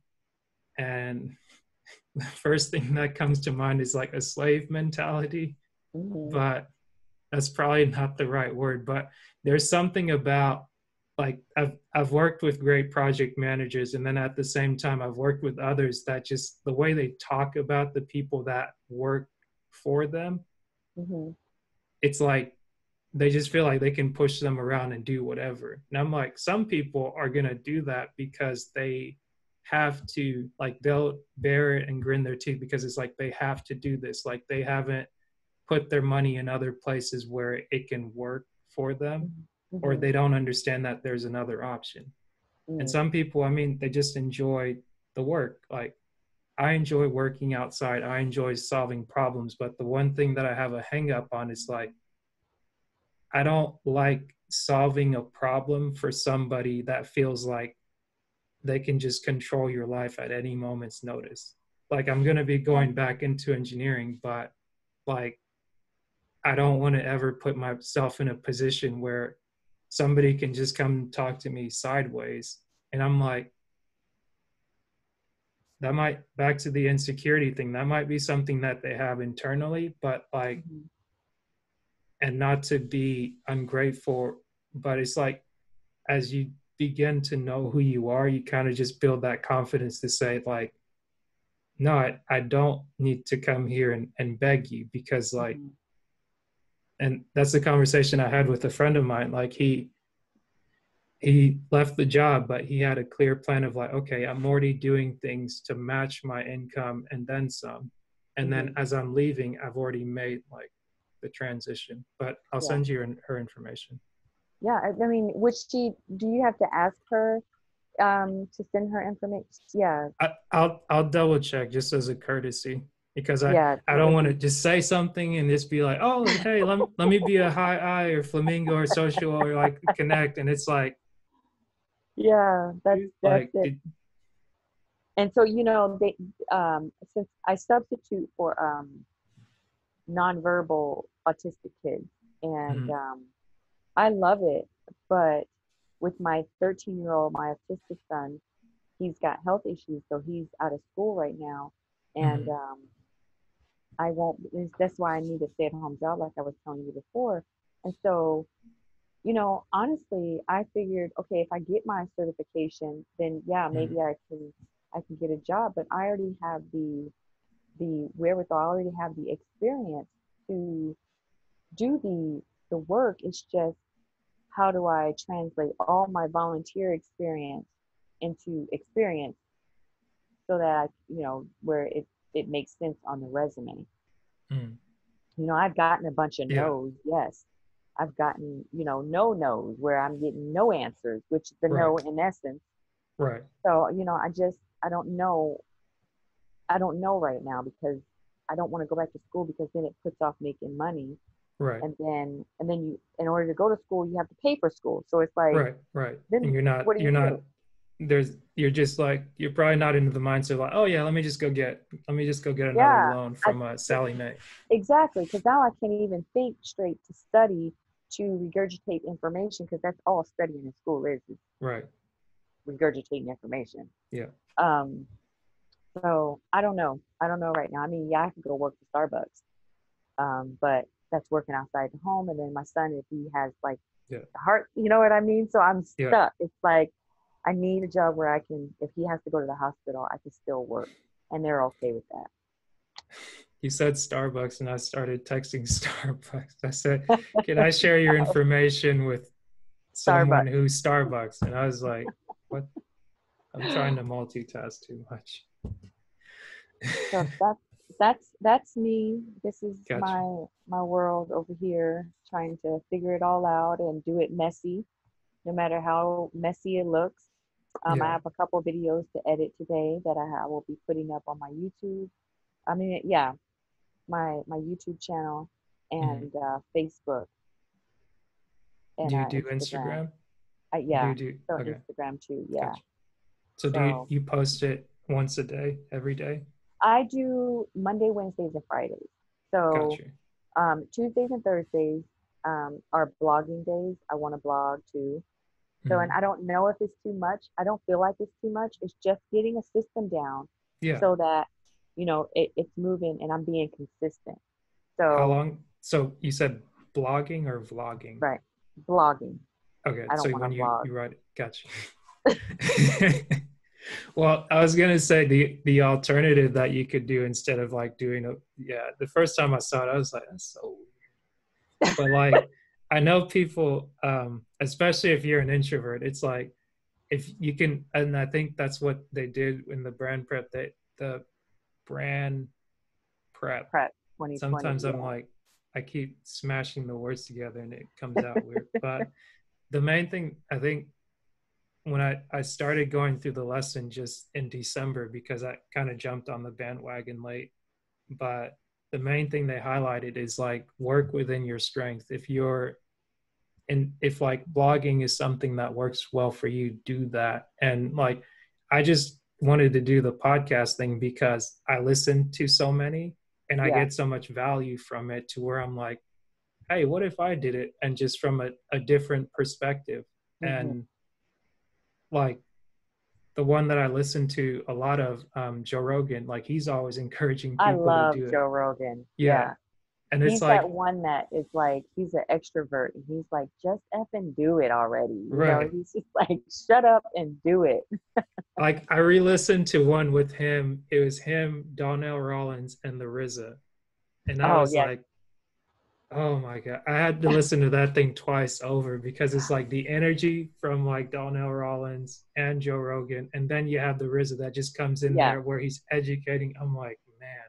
And Isn't like he like a professor now? Isn't he a the MIT RZA, professor? Yeah. Isn't, I have no clue because the thing about it, it's like I've met more people through Joe's show and like actually I was like, I don't know who this person is, but it's somebody either famous, somebody that's a friend of his, or like they just get on there and like whatever they talk about, that's kind of like my educational thing. And something somebody mentioned the other day is that like consuming podcast is almost like a form of reading.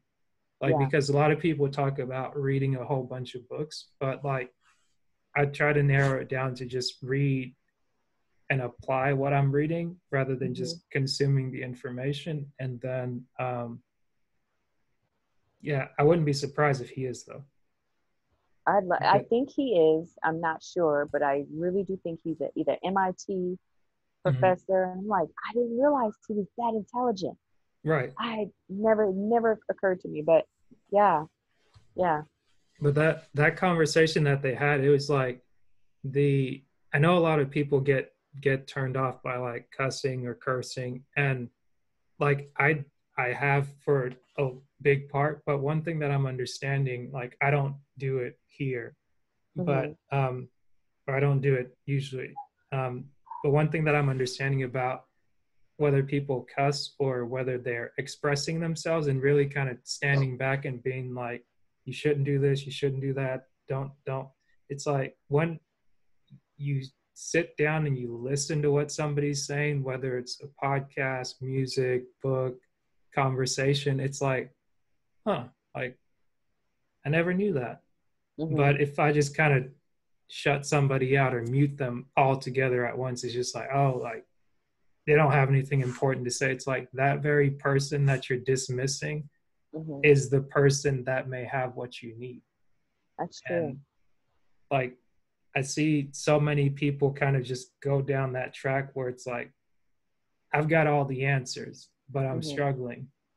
But it's like, oh, if only I could have this help. And I'm like, oh, okay. Like you're saying one thing and then you're doing the other. And like Mm-hmm. at some point in time when you realize that the two things that you're doing, they're just moving further away from each other and they're not in alignment, like things will And that's change. exactly what I'm trying to do. I'm trying to be in alignment instead of doing this thing over here and doing this thing. I noticed that I was driving myself crazy, and it pulls you in both Yeah. directions. And it's like, how can I be more aligned? And so I read the Miracle Morning, and so Mm, I started that. I started doing that, and I wake up at 4:30 in the morning, and I yeah. meditate, and I do my devotion and all of that, and then I work out, and it has changed my morning. I was never a morning person Mm, until I read the Miracle Morning, and I'm yeah. like, oh my God, this is like a whole new world for me, and I get Mm, so much more done, because I used to wake up at 11, 12 o'clock. Like mm, I stay up late and I wake up yeah. late. Right. It does Right. not work. Yep. And I don't care what anybody say, it does not work. So now I'm on to other things, and I'm like, okay, how do I get my morning to work for me so that I'm more productive? And Mm, so I noticed that, in 2020, it's all about execution. But what systems do I need to make sure these things are executed? And so that's right. where I'm at. I'm at, what do I need to make sure Mm. I'm Oh, you just froze up. No. I'm pushing forward? And You like just I want to froze up. blog. I love it. Oh, did I? Yeah, or my internet just kind of went out. But as soon as you're saying, "What do I need?" because that's where that's the point that you've gotten to now. Yeah. So I'm at. If I did it come back your internet? Mhm. Okay, Yeah, so I'm you're at good. that point now where I'm like, okay, what systems do I need to put in place so that I can stick to my systems or I mean, my routine that I have set for Gotcha. myself. And so, yeah, so that's just it, just waking up, making sure that I stick to my routine. Okay, gotcha. Yeah, So and just getting a job. yeah, that's important. That's really important right now. The so if I let me clarify, are you did you already sign up for extreme execution or extreme branding or both? I thought that they were one and the same. You know what I mean? Like I thought extreme branding was extreme execution. So the way I understand it is like extreme execution is like the base where it's like that's the disc assessment. And like so it's like you take the disc assessment to better understand who you are and how you function. Hmm. And like the extreme execution coaching is like you being able to take that well it may be one and the same but it's different. So it's like the extreme execution, I understand it as like you are able to take the disc assessment, train on how to facilitate it for somebody else. Like you take it, you understand it, and you study it. And then once you've done that, you become trained on how to facilitate it for somebody else to tell them, like, okay, here are your preferences, here are Hmm. your like here are your strengths, here are your non-strengths. Like here's for work, here's an ideal job for you. Like in conversation, communication, here's an ideal situation for you. Like if you Hmm. avoid this, like you save yourself a world of a headache.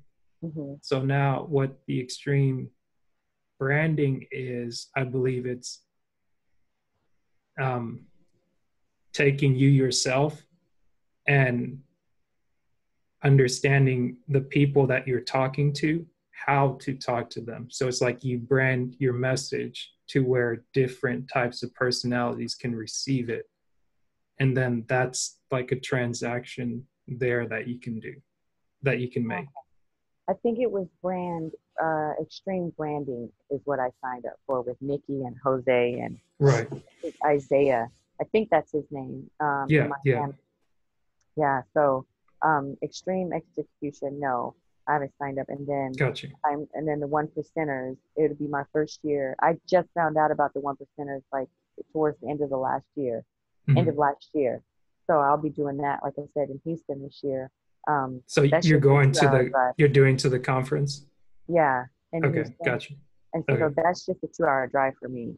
Okay. So All right. I'm gonna That's pack my cool. kids up and Yeah. I'm gonna take them.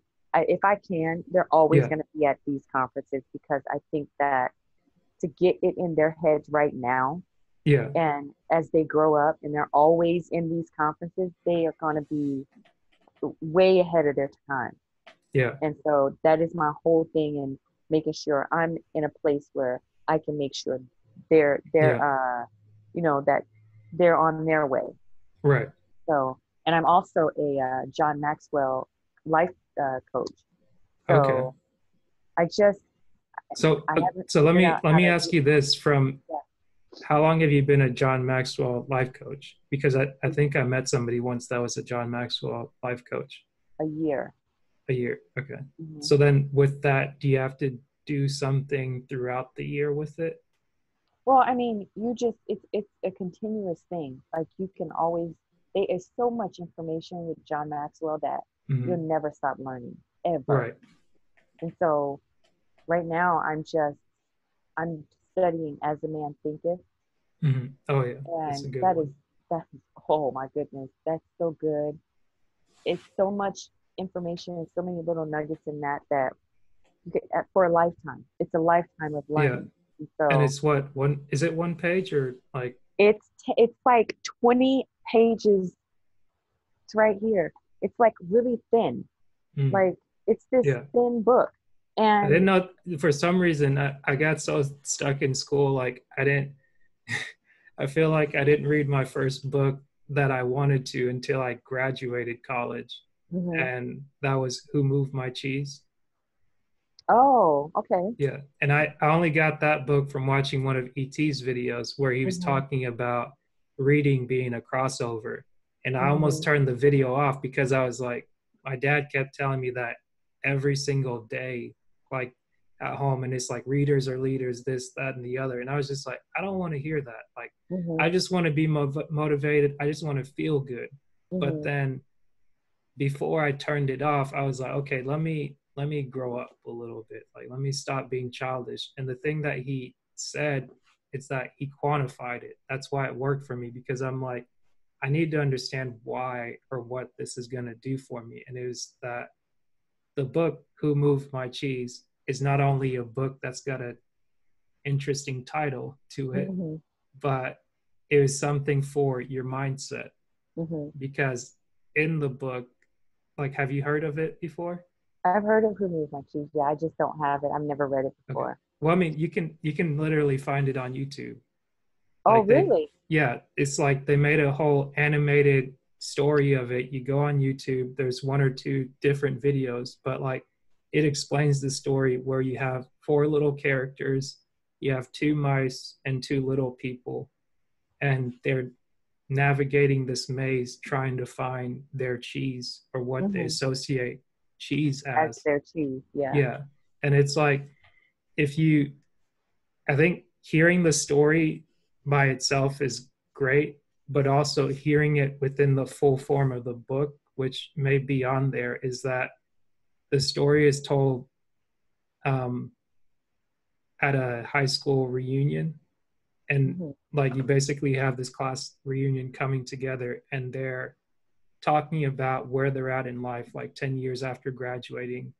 And people that you thought would be like, oh, the captain of the football team, or the person that's got like a side business with their company, you thought certain people would be doing better than others.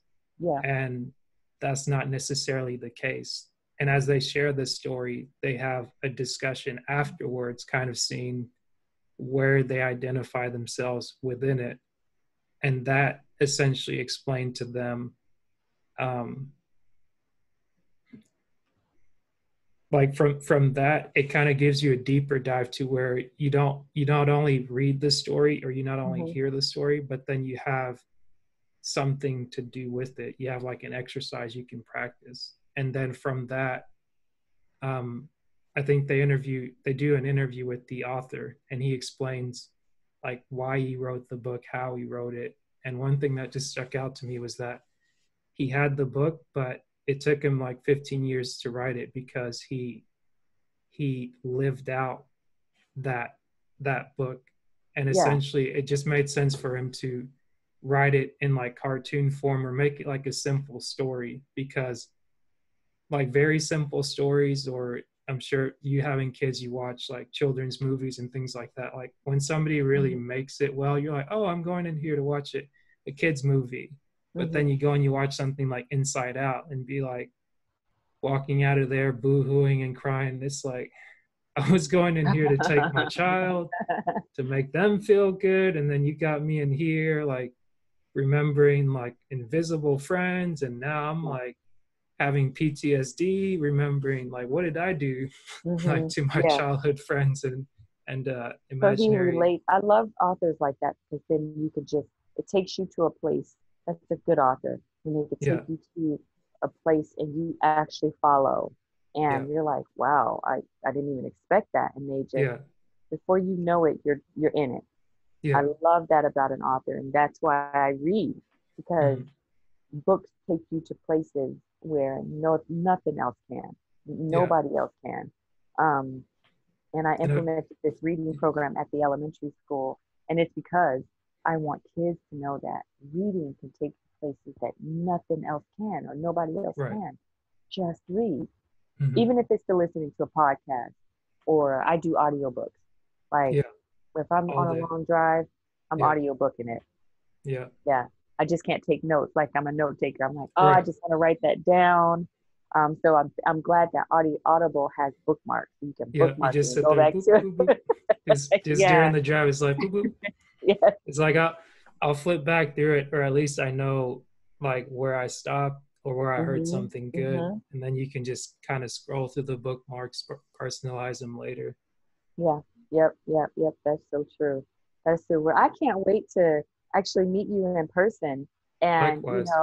and hang out. And like I said, it's the energy that this group has that I've been craving for, and I've been Hmm. looking forward to, because Yeah, it's just something about movement. I'm ready to move yeah. because I've been stagnant for a very long time. And now that I know what I'm here to do, what my Hmm. purpose is, I'm ready to rock and roll. I Nice. am. It's just getting somebody to push me in my back and push me off the cliff, because most of the time I'm not going to jump. Right. Well, I mean that, and I guess that's the thing that I've gotten from Breathe University. It's that with they've implemented this thing for both the East Coast and the West Coast, because it's just like that 3 hour difference, where they have an accountability call Monday through Friday. And this not only challenges people to like you present what you're going to do for that day, and they hold you accountable to it, and it's all like in a loving manner, to where if somebody needs to give you that firm talk of like, you may come in being like, well, I want to today, I'm going to try to, it's like, no, no, no, no, no, we're not trying here, we're not wanting here, here we're doing. And that's, I Yeah. think that's where like the extreme thing came in, where it's like sometimes you have to go to that the far extreme to kind of like get back to normal if you were way over here. And Yeah. just having that like the daily accountability, where you can speak to somebody online, or you can speak to them offline over Hmm. the phone, or set up a meetup. And the thing that the Breathe University group helped me do was just meet people in my local area, or even in traveling to a city I've never been to before. I can reach out in the group and be like, hey, I'm going to be here during this time. If anybody's in the area, let me Mhm. know. And people that want to meet other people that might be uncomfortable, where it's just like, I'm shy, I don't really want to, but it's like, as you get to meet somebody like this, it's like, okay, yeah, I know Tamara. Like I'll Yeah. go meet with Right. her, grab food or something like that, to where Mhm.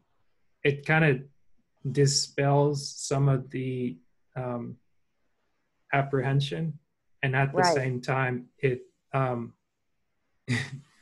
I guess after you kind of spend some time there, like you start looking at the world a little differently. It's like people will be like, "Oh, what's wrong with you? Are you all uppity?" It's like, no, what's wrong with you? Like, what got Yeah. into you to where they told you adult, and then like you kind of lost all the childhood wonder. You lost, like, you used to smile, you used to be happy, and like, hey, just you gotta get back to like where we are now, present day. Yeah. Yeah. And that's, you say that it's funny that you say, meeting somebody, and it'd be nice to be in Breathe. And now I'm like, now I'm gonna have to do it because um a lot of the travel that I do, it's gonna be with my boys. Mm-hmm. And I don't want, you know, I get so scared to go into a new city or a new place because I have kids and I'm a Yeah. female Right. and I'm a Right. black female at that. And Yeah. it's like, Yeah. hold up a second. I need Right. somebody like, listen, I'm not trying to get nobody's husband. Listen, Yeah. I don't want, Yeah. that's not what I'm trying to Right. do. I just want to feel safe because Yeah. I am bringing my kids with me and I am by myself. Yeah. Um, and I'm all of 135 pounds. Like, I'm not some big burly woman, you Yeah. know? Don't tell them that. So, Just be like, hey, I got I got the guns under here. You don't know what's well, going on. and what's funny is I was in jujitsu for a while, but I had to take that off my plate. And Mm. I love jujitsu. Yeah. I love the sprawling and the fighting, and I didn't realize I was good at it. Like, Right. but I'm kind of good at fighting. So yeah, That's one thing where I'm thinking, like, once I do the main thing that I focused on for this year, like once I get that up and running and it starts bringing income to pay for the extra activities, I'm hmm gonna jujitsu is definitely one of those things that I want to do, because listening to Joe again, it's like, oh man, yeah, you make it so fun. And like, I wrestled in high school and middle school. I finally hmm got good my last 2 years. And it's like, I miss that, like just that, the competitiveness, and also just being able to like learn something and go try it out. Because I yeah, was like, oh, okay, I'm gonna graduate high school. Like, I wasn't at the collegiate level to where I could compete like that, but I was like, oh, I'll just put this sport thing away and just do school. hmm But it's kind of like burying your talent, and it's hmm like you can't really do that if you're going to do justice to like what you've learned. You can't just take all this stuff that you know and just be like, it doesn't matter anymore. But I mean, maybe not on the competitive level, because of hmm course you got, like, luckily I didn't have to do too many weight cuts, but there were a couple that were kind of scary. Like, hmm never advise anybody to try to lose 10 pounds within a week or within a day. It's like, That's a that's lot. not smart. Yeah. No. And it's Uh, especially, yeah, I can't. I wouldn't be able to do that competitive. I just want to do it for all of again, it's about moms. It's like, yeah, get out, you're never too old. I'm right. 45, and I'm like, I want my black belt in jujitsu, Yeah. and I want to do Muay Thai. Like, Mm, I love what you can do in Muay Thai. yeah. Like you can really kick somebody's Yeah. ass. You really Yeah. can. Yeah. And I just want, not females, but I just want to be able to protect myself. And Yeah. if that's, and I also want to go to the gun range, but that's Mm, not what I want to use. I want to just be, be able to use my hands. And right. if it's extreme, then yes, I'll be able to use a Yeah. handgun, but that's not what I want to do. So Right. I love it. And I want to show women that we don't have to sit around. We don't have to wait for Right. our husbands or boyfriends or whatever. Let's go out and do it ourselves. And that when Let's and just do it. what's actually funny about that is that, like, some people take it to the extent of like, oh, I don't need anybody. But it's like whenever you become truly independent to where you know like you can rely on yourself, other people that are independent, they find that attractive. And they're like, okay, cool. Like, and Mm-hmm. a lot of times I think like I'm learning, and I'm not going to sit here. Maybe it's like just studying to be a coach, becoming certified, and you more time you spend around people, like you become like them. I Yeah. can't count how many times people asked me last year or just like over the years, like, "Hey, how's your wife?" And I was like, "What wife?" Like I was like, "I'm not married."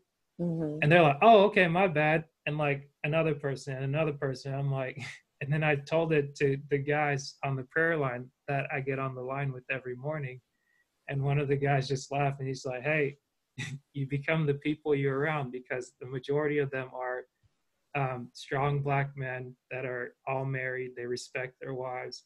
Some have gone through divorces, some have gone through having kids here or there, but like they've kind of come up upon the responsibility of saying, I'm going to be responsible for this." And one guy, he put this analogy together, and I just thought it's hilarious. Every time he talks, it just makes me laugh because it's like life lessons, but he makes it so light because he's worked as like a federal agent and he's been Mm-hmm. in like real hectic situations. And I think whenever you go through stuff that's like traumatic, like comedians are funny because they've lived like crazy lives and they just had to make fun of it in some kind of way. Like Yeah. I think Tiffany Haddish's story is kind of blowing up One of on the those. internet now. Mm-hmm.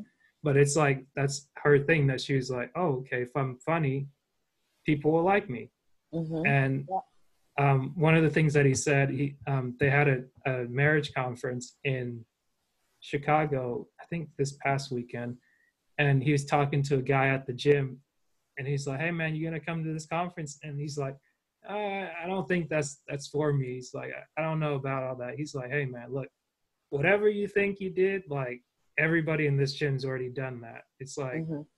everybody's ran down hills. It's like you knew you shouldn't have done it, but you did it anyways." And he's Mm-hmm. like, the difference in going to a marriage conference and just kind of doing whatever you want to do, like running down hills, so to speak, is that it takes work to do that. Mm-hmm. And like it's easy to go run down a hill or just be like, oh, I'm just freewheeling, gonna do whatever. But like it takes real strength and discipline to be like, okay, I'm not gonna go mess around with like every single person in the city. And some people see it as like, oh, what's wrong with you? Are you this? Are you that? But a lot of times it goes to that thing of what they call meekness. And Mm-hmm. some people is like, oh, meek, weak. It's kind of the same thing. It's like, no, no, no, no. It's the complete opposite. If you see Yes, it is. somebody that's like calm, cool, and collected, they're not like hyperactive, this and the other, like that's a dangerous person. And Mm-hmm. the reason they're dangerous is because they not only understand who they are and their skills, but they're so in control of themselves that they almost control their environment. Mm-hmm. And they know that it's to their best interest to stay calm and not to just impose their power on somebody else, because it's like then that's just destructive and you don't really gain anything from that. Like me myself personally, like I stay calm, I stay quiet, I stay reserved. Like in speaking like this, it's making me more lively, but most of the Yeah. time I just kind of keep to myself because it's like somebody may try and agitate me, and people have tried many times in the past. And anytime that I blew up and I just became mad and enraged, I Mm-hmm. just felt bad because I was like, That's not who you I are. right, it's not who I am. And some like it took somebody else to push me to that. And it's like they became in control of me and I Yeah. didn't control myself. I And feel the same way. And I thought about that. It's like, I don't want anybody to think that they can walk over me. yeah. But at the same time, I don't want anybody to have control of my emotions. I don't want somebody to say, like I was telling you, that Susie Homemaker used to agitate me. Hmm. And I had to really realize why it agitated me and be Yeah. okay with who I really am. And if Mhm. I am really a Susie homemaker, there's nothing wrong with that. Right. But I realized that I scare myself. My anger scares me. That's how Hmm. mad I can get to where I won't stop. Yeah. And and so I realized that I can't be around people that poke and prod and do this to you. And it's Right. like you keep poking and you keep prodding, and meekness does not mean that I'm weak. It just Yeah. means that I'm in control of who I am. Right. And you don't want that person to come out, because then it's like that person becomes a victim, and it's like, oh, now you want to say, oh, that's not what I meant. No, Right. that's really what you were trying to bring out. Right. You It's know like, what let I me mean? just see, is that really exist over there? Yeah, let me just, because something happened at one of the schools, and Hmm. I got really, I felt my chest tightening. I was like, all right, like, you can't fight at the school. Yeah. She's a bit old. Yeah. Leave that lady alone. And so I was like, you know what, God, I'm gonna stay away from her. Thank you for showing me who she is, so that I Right. can control who I am. And Right. so then that happened like a couple months ago. I was like, I just gotta stay away from her. I Mm. won't speak Yeah. to her. I can't do it, because you bring something out of me that is not nice. And just Yeah. do not take my silence for weakness. Right.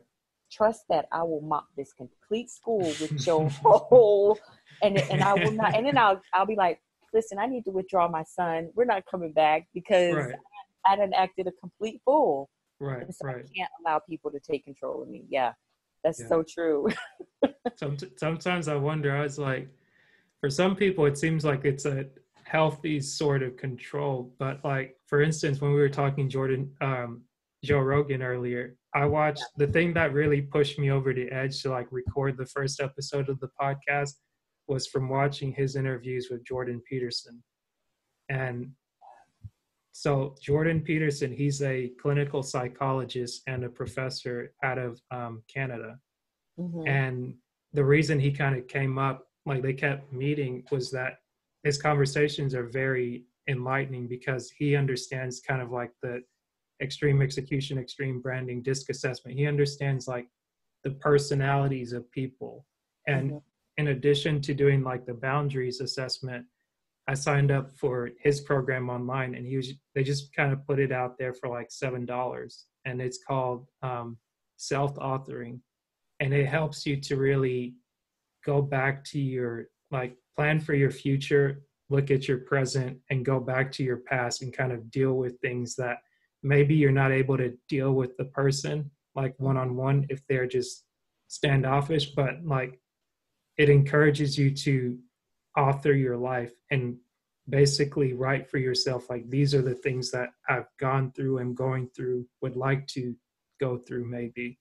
Hmm. And just their conversations, like they talked about um, some of the interviews that he had with reporters, and he's very much matter of fact and upfront. Like he's respectful in what he says, but he will not let somebody misquote him or play with his words, like especially when they're face to face. So Hmm. a big thing that's in the news, that's been in the news for a while, I don't know if it's been 4 years or however long, is that um, with gender, different people want to be identified a certain way by their gender. Hmm. And there was this big push in Canada where they wanted to put out in law that you had to call people by certain pronouns aside from just male and female. And they had like a whole list of it. And his pushback was, especially within the school system, he's like, I don't have a problem calling somebody whatever they want me to call them. Like if I call you by your name, that's your name. Like if you say, Hmm. call me this, I'll call you that, no problem.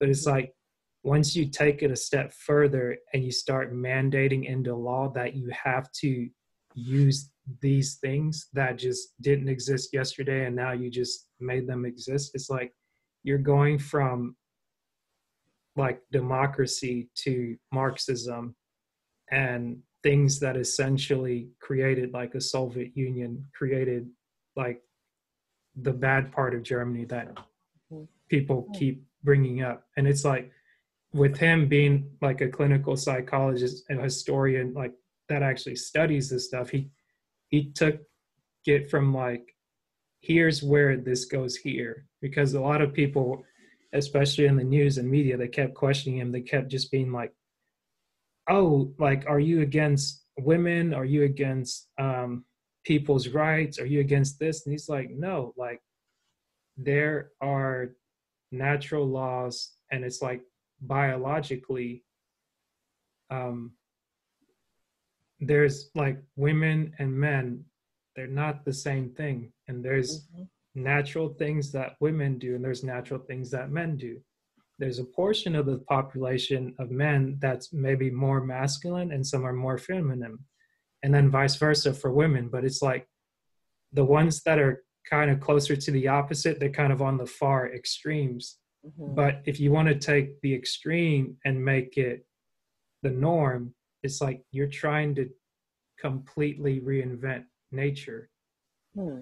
And just from him saying that, people were just like, I don't agree, I don't agree. And it's like, there's this interview with him and the lady from London, and every minute he says something, she flips it around and she's like, so what you're saying is, what you mean to say is, what you're Mm-hmm. saying is, and this goes on for like close to 30 minutes. And he's sitting there just like, this is very uncomfortable right now, because there's this, there's two quotes I think people make a lot. And he kind of broke it down to where they say, women only make like 70% of what men make. Like they keep quoting that over and over and over. And Mm-hmm. it's like, well, what they're failing to mention is that this gap that they're talking about, they don't consider what jobs the women are in and the men are in. Like they're making it seem as if you have a female engineer and a male engineer, the male is getting paid more than the female. And Mm-hmm. he's like, that's not necessarily the case. Like in some places it may be, but just because women are more nurturing, they may take more, they may be more agreeable. They're going to do jobs that pay less. Like they may be teaching, they may Mm-hmm. be, um, they may be nurse practitioners, versus like a man that doesn't have to worry about bringing children into the world, doesn't have to be worrying about um, taking care of children. Mm-hmm. Like that might be somebody that goes out in the middle of the ocean on an oil rig, that goes and works a job that like, hey, you just die like that by the minute. Like Yeah. nobody's coming for you, nobody's coming to save you. And it's like there's those things that people don't talk about when they just kind of like put out titles and sensationalize stuff. But as soon as he kind of put logic to his arguments, Yeah. like you just see the people's face change, like, because it's like they already built up such a strong position, and it's like, I can't be wrong, I can't lose. Like you're Mm-hmm. making me look bad. Like this is supposed to be a fight. Like I came here, I wanted to fight. It's Mm-hmm. just like there's nothing to fight about. Like we're not talking about the same thing. And just from him making sense on, I'd say some things making sense, other things I just kind of open myself up to the thing of like, I don't have to agree with him, but at least let me hear what he's saying. And just Yeah. recently, a lot of things with internet, social media, some people just kind of forget rules of engagement when it comes to communication. And it's like, I'm going to say something and you have to agree with it. If you Mm-hmm. don't agree with it, like, we're not friends anymore. And that kind of takes me back to like either middle school or high school. Like some people Yeah. kind of get that, like, oh, this person's my friend, and if they're my friend, they can't be my friend. And I'm like, And I had that incident happen to me when I started this fitness thing. And mhm, you have to expand your network. And all you're yeah, trying to do is just expand your network. It doesn't right, mean that they're not going to be friends with you anymore. So I had somebody tell me that, what did he say? He said, those are my friends. You can't, they're my friends. You can't be asking them to friend you on Facebook. I was like, what? What is this? This is a business. right, I'm running a business, and it's like, right, then you got Toyota, you got Honda, you have BMW, you have Mercedes Benz. They don't go to Toyota don't go to Honda and say, you can't take my customers. You right, know, it's like, what does this world come to when we can't have healthy competition. Right.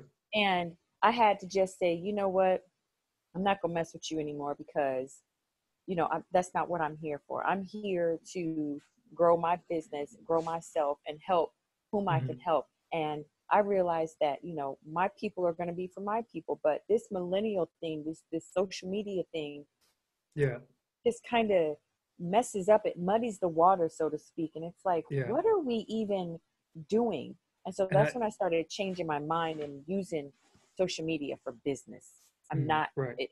Because it just, if you put your emotions into it, it's going to be it's gonna be a mess. whole mess. Yes, it's messy. And the thing about it, I think what social media did, it's one of those things, like with social media and the internet, it's that it presents something that's not, like, it's a noble idea, but it wasn't tested. So it's like you just opened up Pandora box, and people are people. You have people that have emotional issues, mental issues, and things that they don't deal with. It's like you Yeah. try to mask with like putting it on social media and things. And if somebody says this is the status quo, some people take that as just like gospel. This person said this Yeah. is it, and Yeah. that's it.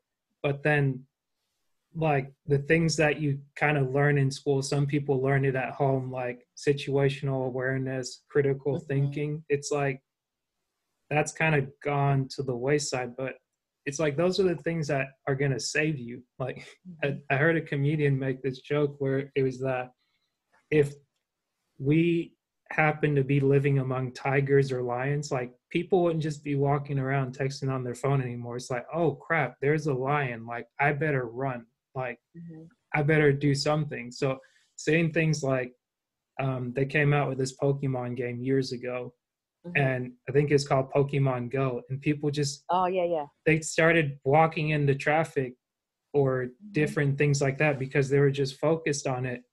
And it was like, some people said, or it may have crossed my mind, and sometimes it's like, hey, if your mind goes to to like dark places, you just like, oh, okay, maybe I thought it, but I'm not going to act on it. But sometimes it was like, hey, maybe that's just nature, nature kind of sorting things out. It's like, if that person wasn't going to pay attention anyways, like, but hey, that's somebody's person. But it's like, guys, like, But at the this same time, thing, you're right. It's like, you got yeah, to look up. yeah. Look up.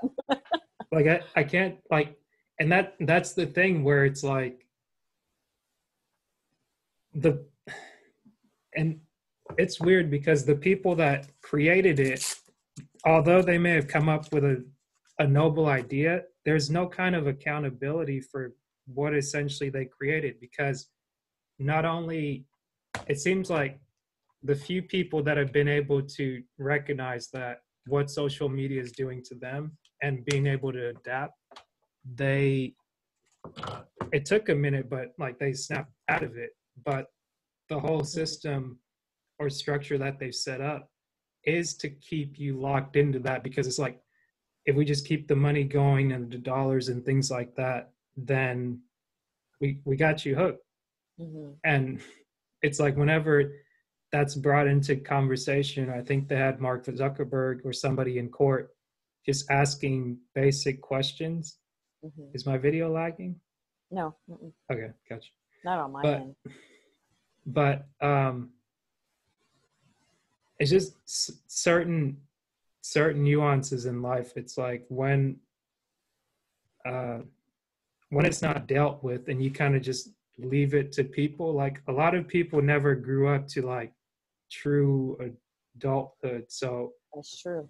social media, I think, is just one of those things that is never tested, and it's just like you throw it into the world, and all of a sudden you just see all the blowback, all the extra stuff, Yep. and you're like, what in the world is this? Yeah. But then when I think about it, to high school, it's like, oh, okay, like I could tell this person was going to be like this, that was going to happen. Okay, now it's not a surprise. I can't be like, oh, it's like, no, that was there before. Like, this just kind of made it bigger. It's exacerbated, right? Like, Yeah. social media allows people, And I mean, it works for some and it doesn't work for others. And I think, like, for instance, what is it called? What's that shade? The shade room. I think that, oh my goodness, like everybody's business is out there, and especially um, Black Americans, like we have to Mhm. understand that they want us to Yeah. act a fool. And so we give it to them. We Yeah. absolutely just, here it is on a platter. And Right. it's like, stop giving them so much to work with. Right. And But I didn't even know what I've maybe heard of what she the said shade before, but room, yeah, but I was like, I don't even know because I'm like, I don't even want to know. Like the one thing I yeah, maybe heard of before was like World Star Hip Hop. And like yeah, I'd seen some good things on there, but the first time I heard about it, I checked it out and I was like, oh my God. Like, and the terrible thing about it is that it's maybe that, and you've ever seen one of the news commercials, or the not the news commercials, but the news interviews, where it's like they're just gonna interview some random person that's in some kind of neighborhood, and it's like, oh, let me take the mic over here. What do you have to say, Johnny? And he's like, oh, oh God. there's a leprechaun up in the tree. And of course, it's hilarious, but at the same time, I'm like, But that's what they do though. And then we fall into that trap because we want to be seen. And I yeah, remember seeing this video about how Black people, they want the nice hats. It goes back to the Air Jordans. It yeah, goes back to the Louis Vuitton. It goes to the red bottoms. And it's like, yeah, what do you have outside of this external view? What do right, you have on the inside? Because that's truly who you are. You're just buying all these things to pretend. And I yeah, think social media has allowed us to be a little bit more, have that yeah, extravagant lifestyle when we really don't. That's not the way that we live. And it right, was back in the day when somebody said that Black people, they have to look the part. hmm, They can't, they have to dress the part. And God, I cannot remember, if we're friends on Instagram and I see it, I may hmm, tag you, like, this is what I was talking about in the podcast. gotcha, It was so on point about how we want to look to other hmm, people, how we want to be perceived. And I don't want to be perceived in any way by somebody else. Like, I don't right, give a damn what anybody think of me. You don't pay any of my bills, and when right, that mortgage statement comes, it has my name on it and I gotta pay it. Like, you know what I yeah, mean? Like, yeah, no one's yeah, offering me money to keep this roof over my head. So right, at the end of the day, I don't care how I look. You may yeah, catch me at Walmart with or you know what I mean, because it really right, doesn't matter to me. I'll have some mismatched socks on. I'm here to get some groceries. I'm not here to be, right, made up or whatever. But I just yeah, think that social media allows us to be complete idiots when yeah, we, and then people take, and don't want to say yeah, white Americans, but the news take it and they run with it, and there it is. It's out yeah, there, and what do you have? right. Well, What do you it's have? it's it's funny because I heard somebody put it plainly. I think there's maybe like 300 million or so Americans, and they say it's like out of any group, like maybe a tenth of that group is going to be, you're going to have a bunch of idiots in there. And it's like out of 300 million, you have 3 million. So you have at least out of everybody, maybe there's 3 million idiots running around of like all races, all colors of something. And it's like, if you Yeah. look at it on the world level, it's at least a billion or whatever. If we're at 8 billion now, whatever a tenth of that is. And it's like, that might be 8 I think we're at million. 8 billion people. Right, Can you imagine how many idiots? A right. tenth of that? So I think that's 800 million. That's a lot of idiots. Right. But anyways, it's like the thing that's sad about it, it's like for some, I'm sure it's entertainment just to kind of like put a video on it and just watch it and you just like laugh, you feel good about yourself. But for others, it's like people that aren't aware of what they're seeing, Yeah. like they may just kind of fall into that trap. And then unless somebody like this is like, oh, like that's not reality, the whole world doesn't live like that.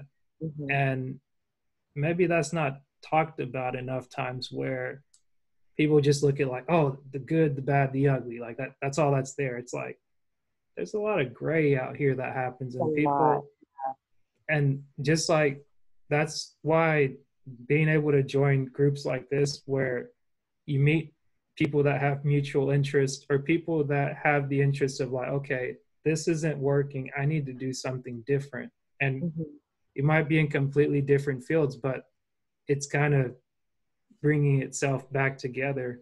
And a lot of what I've found is that even being in these groups, whether it's like a prayer line, Breathe University, Brand Prep, like Toastmasters, whatever it is, like if I'm going to be somewhere, I think I do my best to be my authentic self. And I Mm-hmm. don't necessarily need to challenge other people. But the one thing, if I hear something over and over again where people are just like, oh, there's nobody out here talking about this, there's nobody doing that, I was like, I've been more mindful to either like once or twice, like point out like this person's doing it, that person's doing it, this person's doing it, that person's doing it. And it's like, Mm-hmm. if you really want to know where all this started, like start studying history. Like you learned whatever you learned in high school, good, bad, or indifferent. Like you're an adult now. Like Yeah. start taking the time to study this. Like the TV show is not going to pay your bills. It's just going to bring you Mm-hmm. another bill. This isn't, oh, I don't do that. It's like, okay, well, if you say you don't do that, you're never going to do it. That's And true. That is so true. yeah, if you care about one thing about yourself, like back to the disc again, start Mm-hmm. studying yourself, and your life will be a little bit different to where it's like, oh, okay, now I can, oh, you mean I don't have to, oh, and you can help me with that right now? Right. Okay, cool. Like, And let's that's get to bringing it. back to the assessment. I did it twice. And so I was in this one coaching group just to Mm-hmm. kind of figure out who I was, what I wanted, because you lose yourself being a stay-at-home mom and all Yeah. this taking care of the kids, and you know, for lack of a better term, you're kind of eating scraps as a stay-at-home mom. You're Yeah. really Yeah. not, and so um, now that I know who I am, in my disc assessment, it says that I'm a natural born project manager. Like it Mm. literally, and I'm like, I didn't realize that until I read it and realized that, the things that I love to do, that's who I am. Right. I love organization. I love putting timelines together. I love breaking things down, um, getting the big picture and then re-engineering it back to the beginning so it Mm-hmm. works, so I can get to that big picture, no matter if it takes me 10 years. Um, Got you. so, that's what I love about that assessment is that, and that's one of the things that I wanted towards the end of the year. I want to be certified a disc assessor so I can assess my clients so that they Right. can see who they are and they can work Right. within those And parameters. that's why you need to do this. The extreme Yeah. execution, and And it's on that, my list. It's on my right. And list to do. I should be able to help you with that. Well, I'll I'll get it figured out, and then I'll help you with it With if you the don't beat me to it. I put my phone down. I hope I'm not in trouble with something. I put my phone down for a few minutes, and next thing I know, it's just like I just look. I got the message back from Regina. So I'm Okay. just looking back through my phone to make sure that I have your number to text you her information. Yeah, And because when I I just did realized I the should put it on the it's in my calendar. when I did the time, I had to put my phone number in there, correct? Or did I? Because I don't remember. I think so. I just I didn't want to have you say it over this because I remember a little while back I recorded with somebody that I saw through Breathe University, and I was like, okay, like I added him as a friend, and then I was like just started scrolling on the profile. I'm like, okay, this is interesting. Like I want to meet the people that I friend. I don't want to just like have a big old friends list. And it's like if we have something in common, cool. If not, Hmm. maybe it's like we can still stay friends, or at least I know like okay, like this person's business, this person's associate, like Mm-hmm. what do they say, like sacred circle, semicircle, acquaintance, like you kind of understand who, who you have in your arena. Yeah, yeah. And that's the thing about, I on my vision board for the year, my goal is to have a sacred circle. And my sacred circle, I want um, people that are doing what I'm doing and Mm-hmm. know how, and we're all growing. We're all expanding our business. Yeah, Um, and it doesn't there you necessarily go. have to be females, but I just want to, I want to know that we're in this business, we're growing our business, and Mm-hmm. I want to grow together. Will we separate? Maybe. I would not. I don't want that because I want relationships for lifetime. I don't want seasonal relationships. I want Yeah. lifetime relationships. I don't like that seasonal mess. It's like, I just keep thinking, I was like, you need Breathe University, you need to meet Shelly Shelton, join the Lady Lions. um how much is Breathe University? Let me ask that. Is it monthly? I think now it is like around Black Friday, they had a Black Friday sale where like you could basically, you had your membership for the year at 50% off.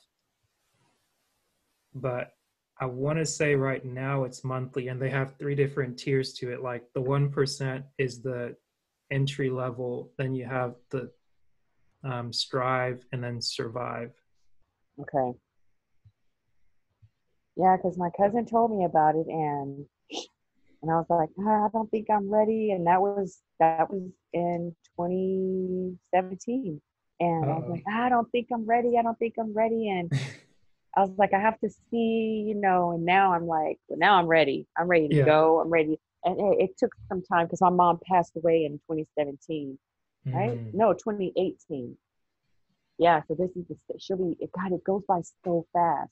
Yeah. So, That's why whenever I was thinking back, I was like last year, no, 2 years ago, because it's like 2019 almost feels like it was a blur to me, because oh my like I gosh. literally just checked out at the start of the year. Like I was excited like this. And that's part of the reason why I even like in waiting to hear back from the new job and what I'm gonna do next. Like I intentionally left where I was because I'm like, I'm going to get too comfortable here. And once I start to get too comfortable, like I can, like, only I know when, well, like only I know when I'm doing what I'm supposed to do. Like a coach will push me, they'll challenge me, and they'll put the finger on it. But like I've lived with me, and I On your live life. with me. Hmm. Yeah. So then it's like, if I'm really honest about what I'm doing and I know exactly what I did on the exact same time on the exact same day, it's like I can't repeat the same thing. And you start seeing things kind of coming over and over. And I forget what somebody called it, but like you were saying earlier, like finding that balance, it's Hmm. like I think you do get that balance, but somebody put it another way. And he said it's not balance, because some people think balance where it's like It's like everything's it's just even. Yeah. right. But And it's it's like not. sometimes you just have peaks and valleys, and you've got to Yeah. learn how to like ride them, because they say a lot of times when you get on the peak, and that's another one of the same person that wrote Who Moved My Cheese, he wrote a book called Peaks and Valleys. I've And it now talks heard of that about too.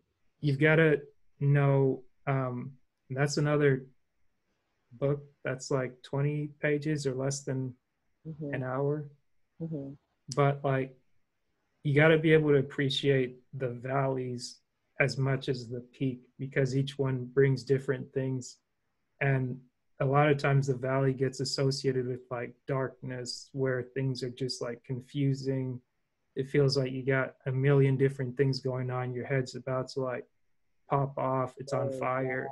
But like um the main thing that kind of rings in my ears now, that a friend of mine gave as a real a big message, is saying that for 2020, and just kind of as tides come in and go out, you've got to Mm-hmm. remember that you're being planted, you're not being buried.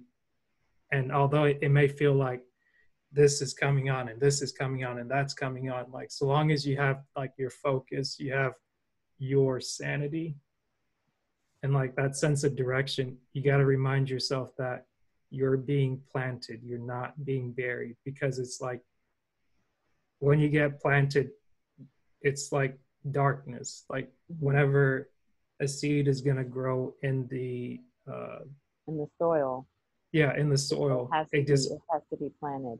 it just gets planted. And before, like as the roots start to form, they go out in the dirt before Mm-hmm. anything breaks the ground. And Mm-hmm. even as you're getting ready to break through the ground, it's like there's that pressure on the seed, and it just Mm-hmm. keeps like pushing on it as much as it wants to push out. But at some point in time, it breaks out. And Yeah. then if you're talking about a tree, once it has that like tree trunk, like it just kind of goes through there. And Yeah. over time, like trees, they have like the little rings there that um as it grows, like it forms a new, every year it forms a new ring, it forms a new ring, it forms a new ring. And with some trees, like if a fire comes through or anything like that, you can, they can cut the tree when it finally dies, and you can kind of see like, oh, this is like over The ring here is there was a still there. fire. Yeah. And You it's can like, see it. Yeah. I but remember seeing that. I watched the Discovery Channel. That's like one of my favorite things to do is watch the Discovery Channel because it's so much life. If you really are paying attention to it, man, mhm. you learn so much about life on the Discovery Channel. And I was watching that about trees, and I get so excited, and I start going around. I turn it into parenting lessons, and my kids are like, "Oh, here she goes again, Mom, please." I'm like, "No, really, like this is so good."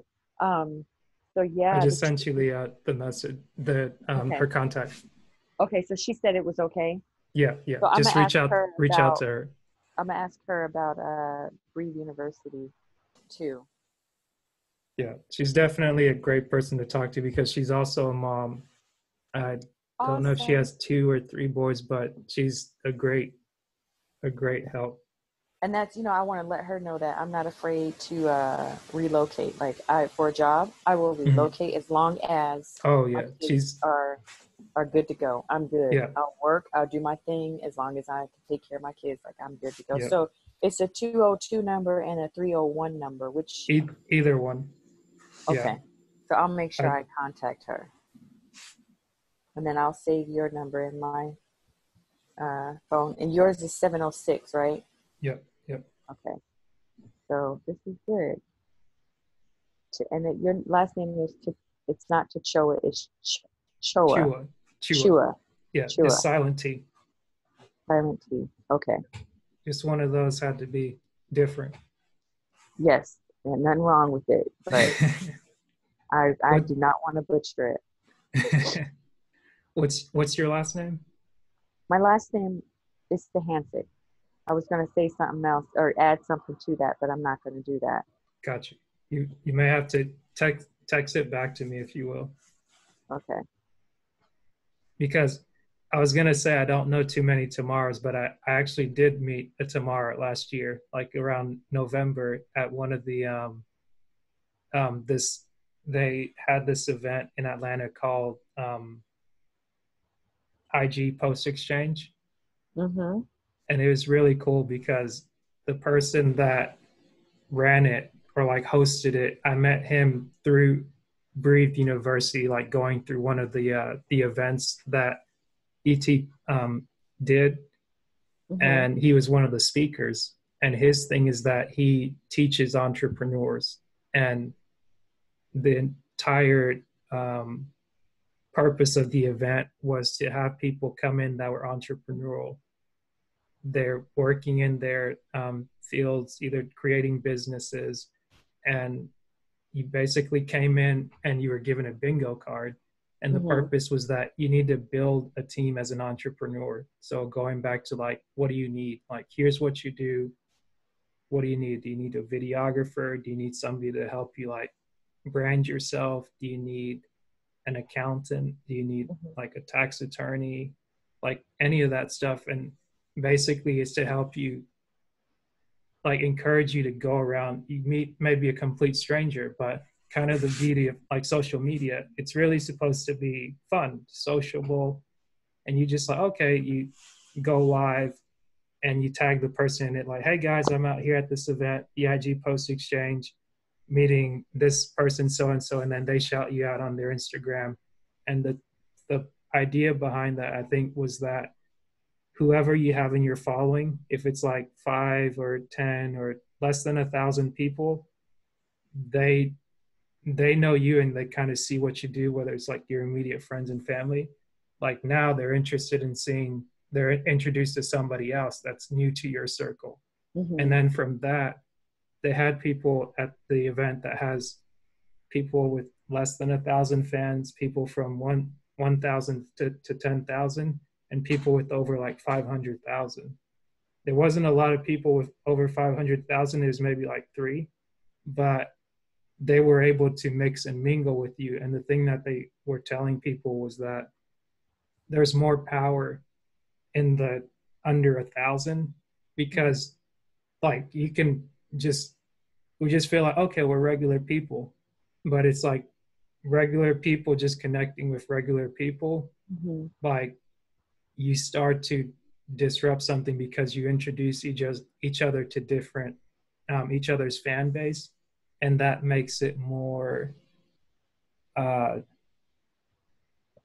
that grows your following for one, but also it just makes you more accessible to a new group of people you would have never met before. Yeah, and that's another reason why getting into, because I had, just praying about it last year, and well, in 2018 I was praying about it. 2019 is when it started to really come to light that really started, people started coming into my circle, and then this year I'm actually about to step into like the one. Oh, you already stepped in it. I'm like in it, and I'm like, I see it working. So I'm just take my time. I'm in a valley. These seeds are being planted. And so I'm just like, my eyes are open and I can see. I'm just looking above the horizon. You could just see it rising. That's where I'm at, and that's what I feel. And I'm like, I'm just gonna let this ride because this is gonna be good. And I love it because everybody's doing something, and that's what I'm trying. That's what I want to be into. And it's just nice. Everybody's at different levels, and nobody's down on the other person because not where they're at, And so and that's what I love about it all. That's what I love. Nice. Yeah. Me too. So, but let me get off of here. I'm gonna go work out. I'm gonna see what my book, because they are quiet. Yeah. And it's always I was like, man, you doing something good over there. There's just no. Oh, they know I get on their butts because I'm home a lot. I think the internet's cutting out on us. I need structure. Like I'm a disciplinarian. I don't believe in that. I don't believe in acting crazy and wild. I don't like it. There's some control. It has to be some control. So my 7-year-old is the one that gets it. The one that was here. He's the one that for a lot of stuff. So he's quiet. Gotcha. Hey, he's good. You're doing good, Mom. Just keep it up. Thanks, Asher. It was nice meeting you. Likewise. All right. Talk to you later. You too. Have a great week. Bye-bye. You too. Bye-bye. Bye.